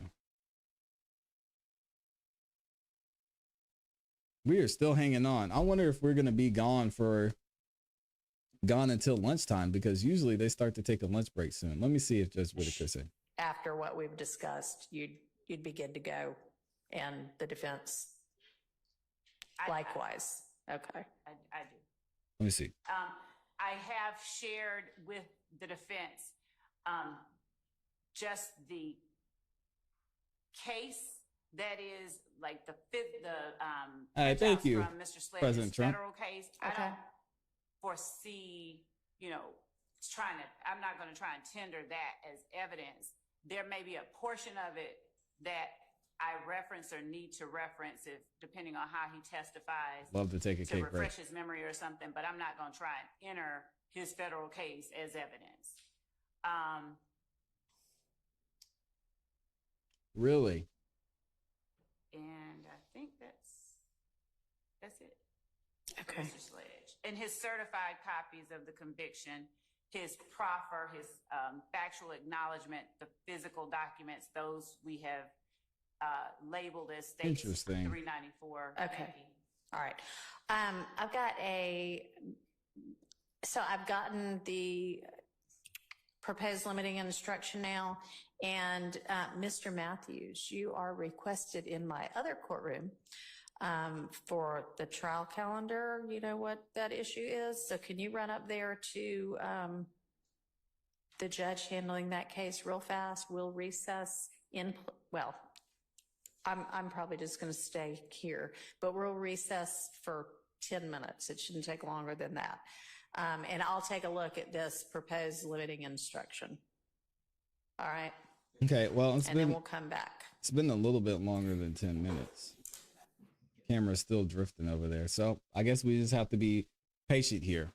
But we might have to get up out of here soon, because I know we got some other things going on. Shout out to everyone who's still in here, though. Thank y'all for liking the video. We got over 1,000 likes. That is really the #1 way y'all can support the channel. So thank you for the 1,000 likes we have over there. And also thank you to everybody who sent in those super chats too. That's another way y'all support. So I appreciate it.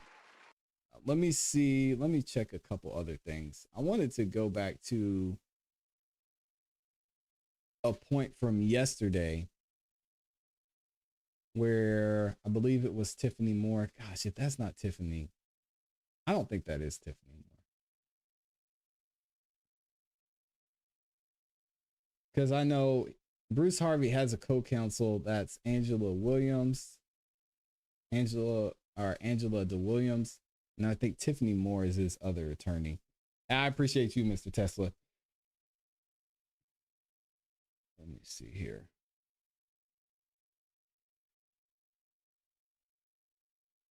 We're still. Yeah, Ulsterman says tomorrow's ensemble will be clown shoes, Barberry skirt. Man, y'all are cooking her outfit. That's messed up. But we do not have court tomorrow. We'll still be live here for the Music Morning Show. I've got a bunch of subjects that I've been waiting to cover, but we haven't been able to because of this trial. So I've got a bunch of topics we're going to cover tomorrow, still in the music industry. A lot of them do have to do with legal cases that are going on too. So if y'all are still interested in that, make sure you tune in for tomorrow's morning show as well. I'm trying to see who else do we have in here. So let me see if I can find this one section of the video that I was mentioning to y'all with Tiffany Moore in it.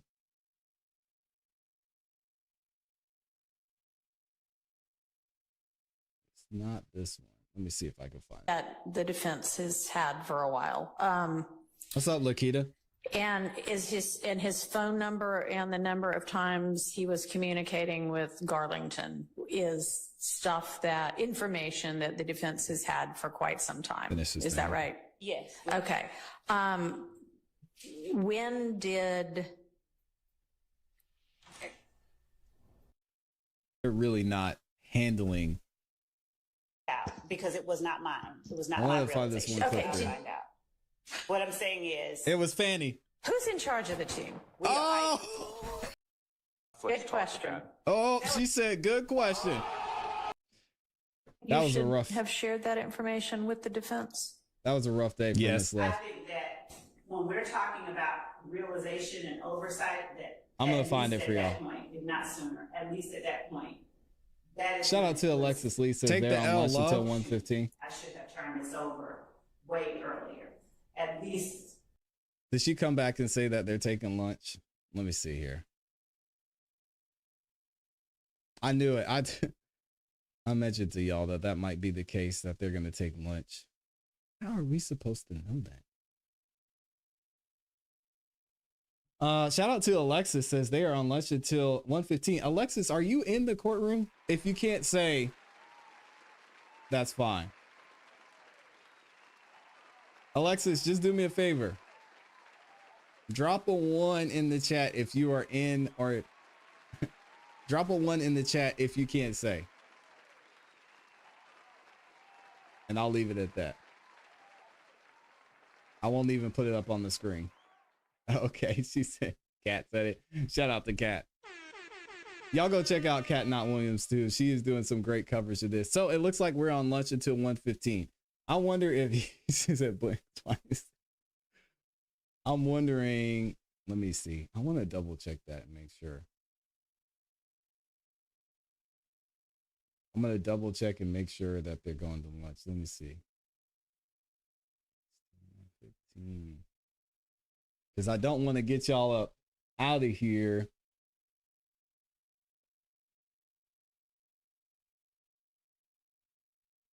But I had a feeling that's how it was going to go. Let me see. Let me see.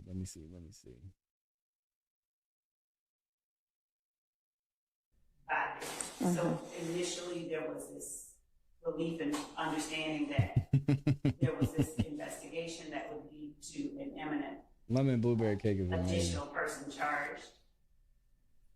That has not occurred. I need some cake, Amy. And shout out to Jay, the attorney, in the chat. I appreciate you being in here, man. Realization that we have in our possession this data that we Sounds amazing. Are there any Thank you, D. Appreciate you. outstanding warrants for any other things for Mr. Boyer?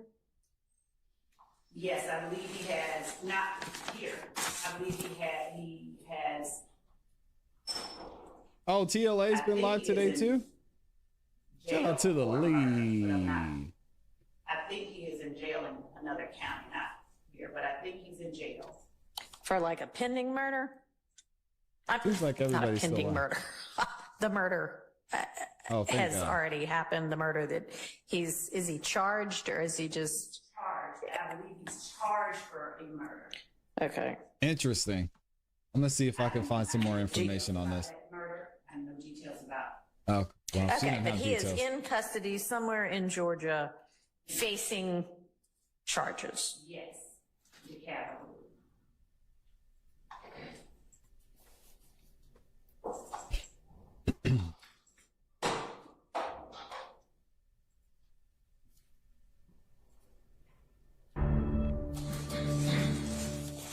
Yeah, we've got the motion. So basically everything. So does the state intend to try to talk to him?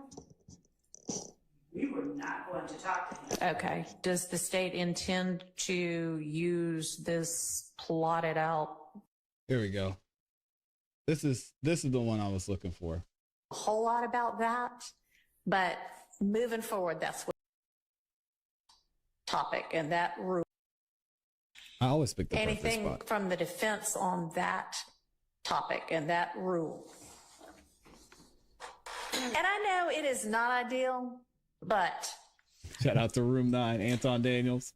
this, it seems that up until recently, this trial was sort of everything was on a rolling basis.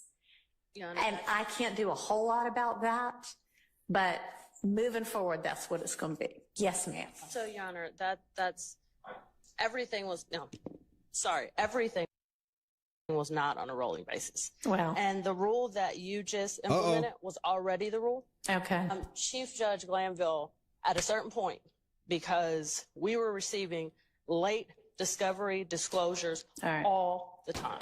Okay. And at a certain point, he said he was fed up.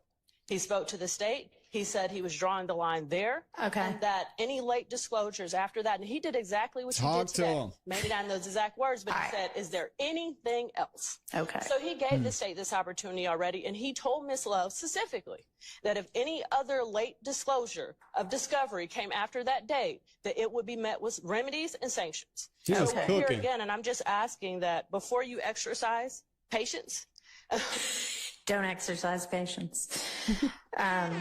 Okay. That it was already supposed to have been in place and be aware of that. Okay. Yeah, I mean, Judge Whitaker, this is. Yeah, she keeps going, I think, too. It already at some point said. Why does he have We to gotta say that?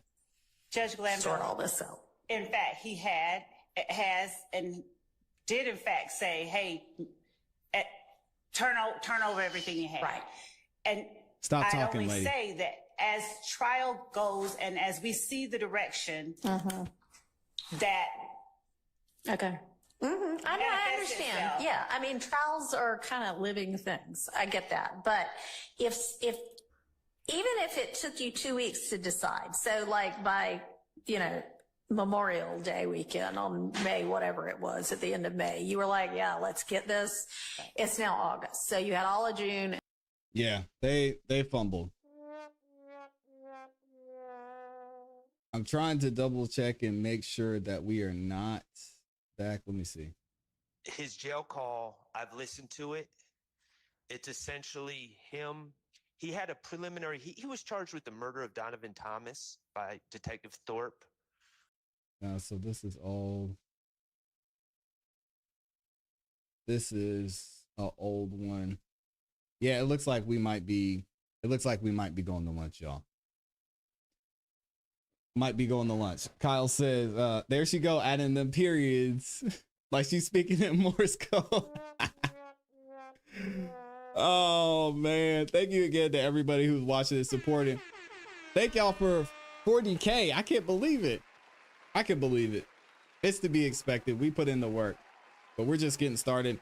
We're going to be back here tomorrow morning. Since there's no court, we will be live at 11:30 a.m. Eastern Standard Time. Y'all do not want to miss out for that. Also, we'll be dropping 2 more videos today, 1 tomorrow morning.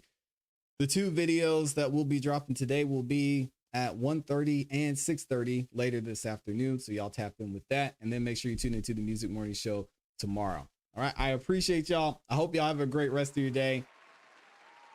And if y'all want some other places to get great commentary and to watch for this afternoon, I won't be back this afternoon, but you can check out Cat Not Williams. And you can also check out the GOAT, man, the lead attorney, and AV's over there with him as well. So I'll probably be watching some of that later on this afternoon. I'll see y'all back here tomorrow. Y'all have a great rest of your day. You know what to do. Keep growing, keep pushing, keep it classy. We gone. Peace.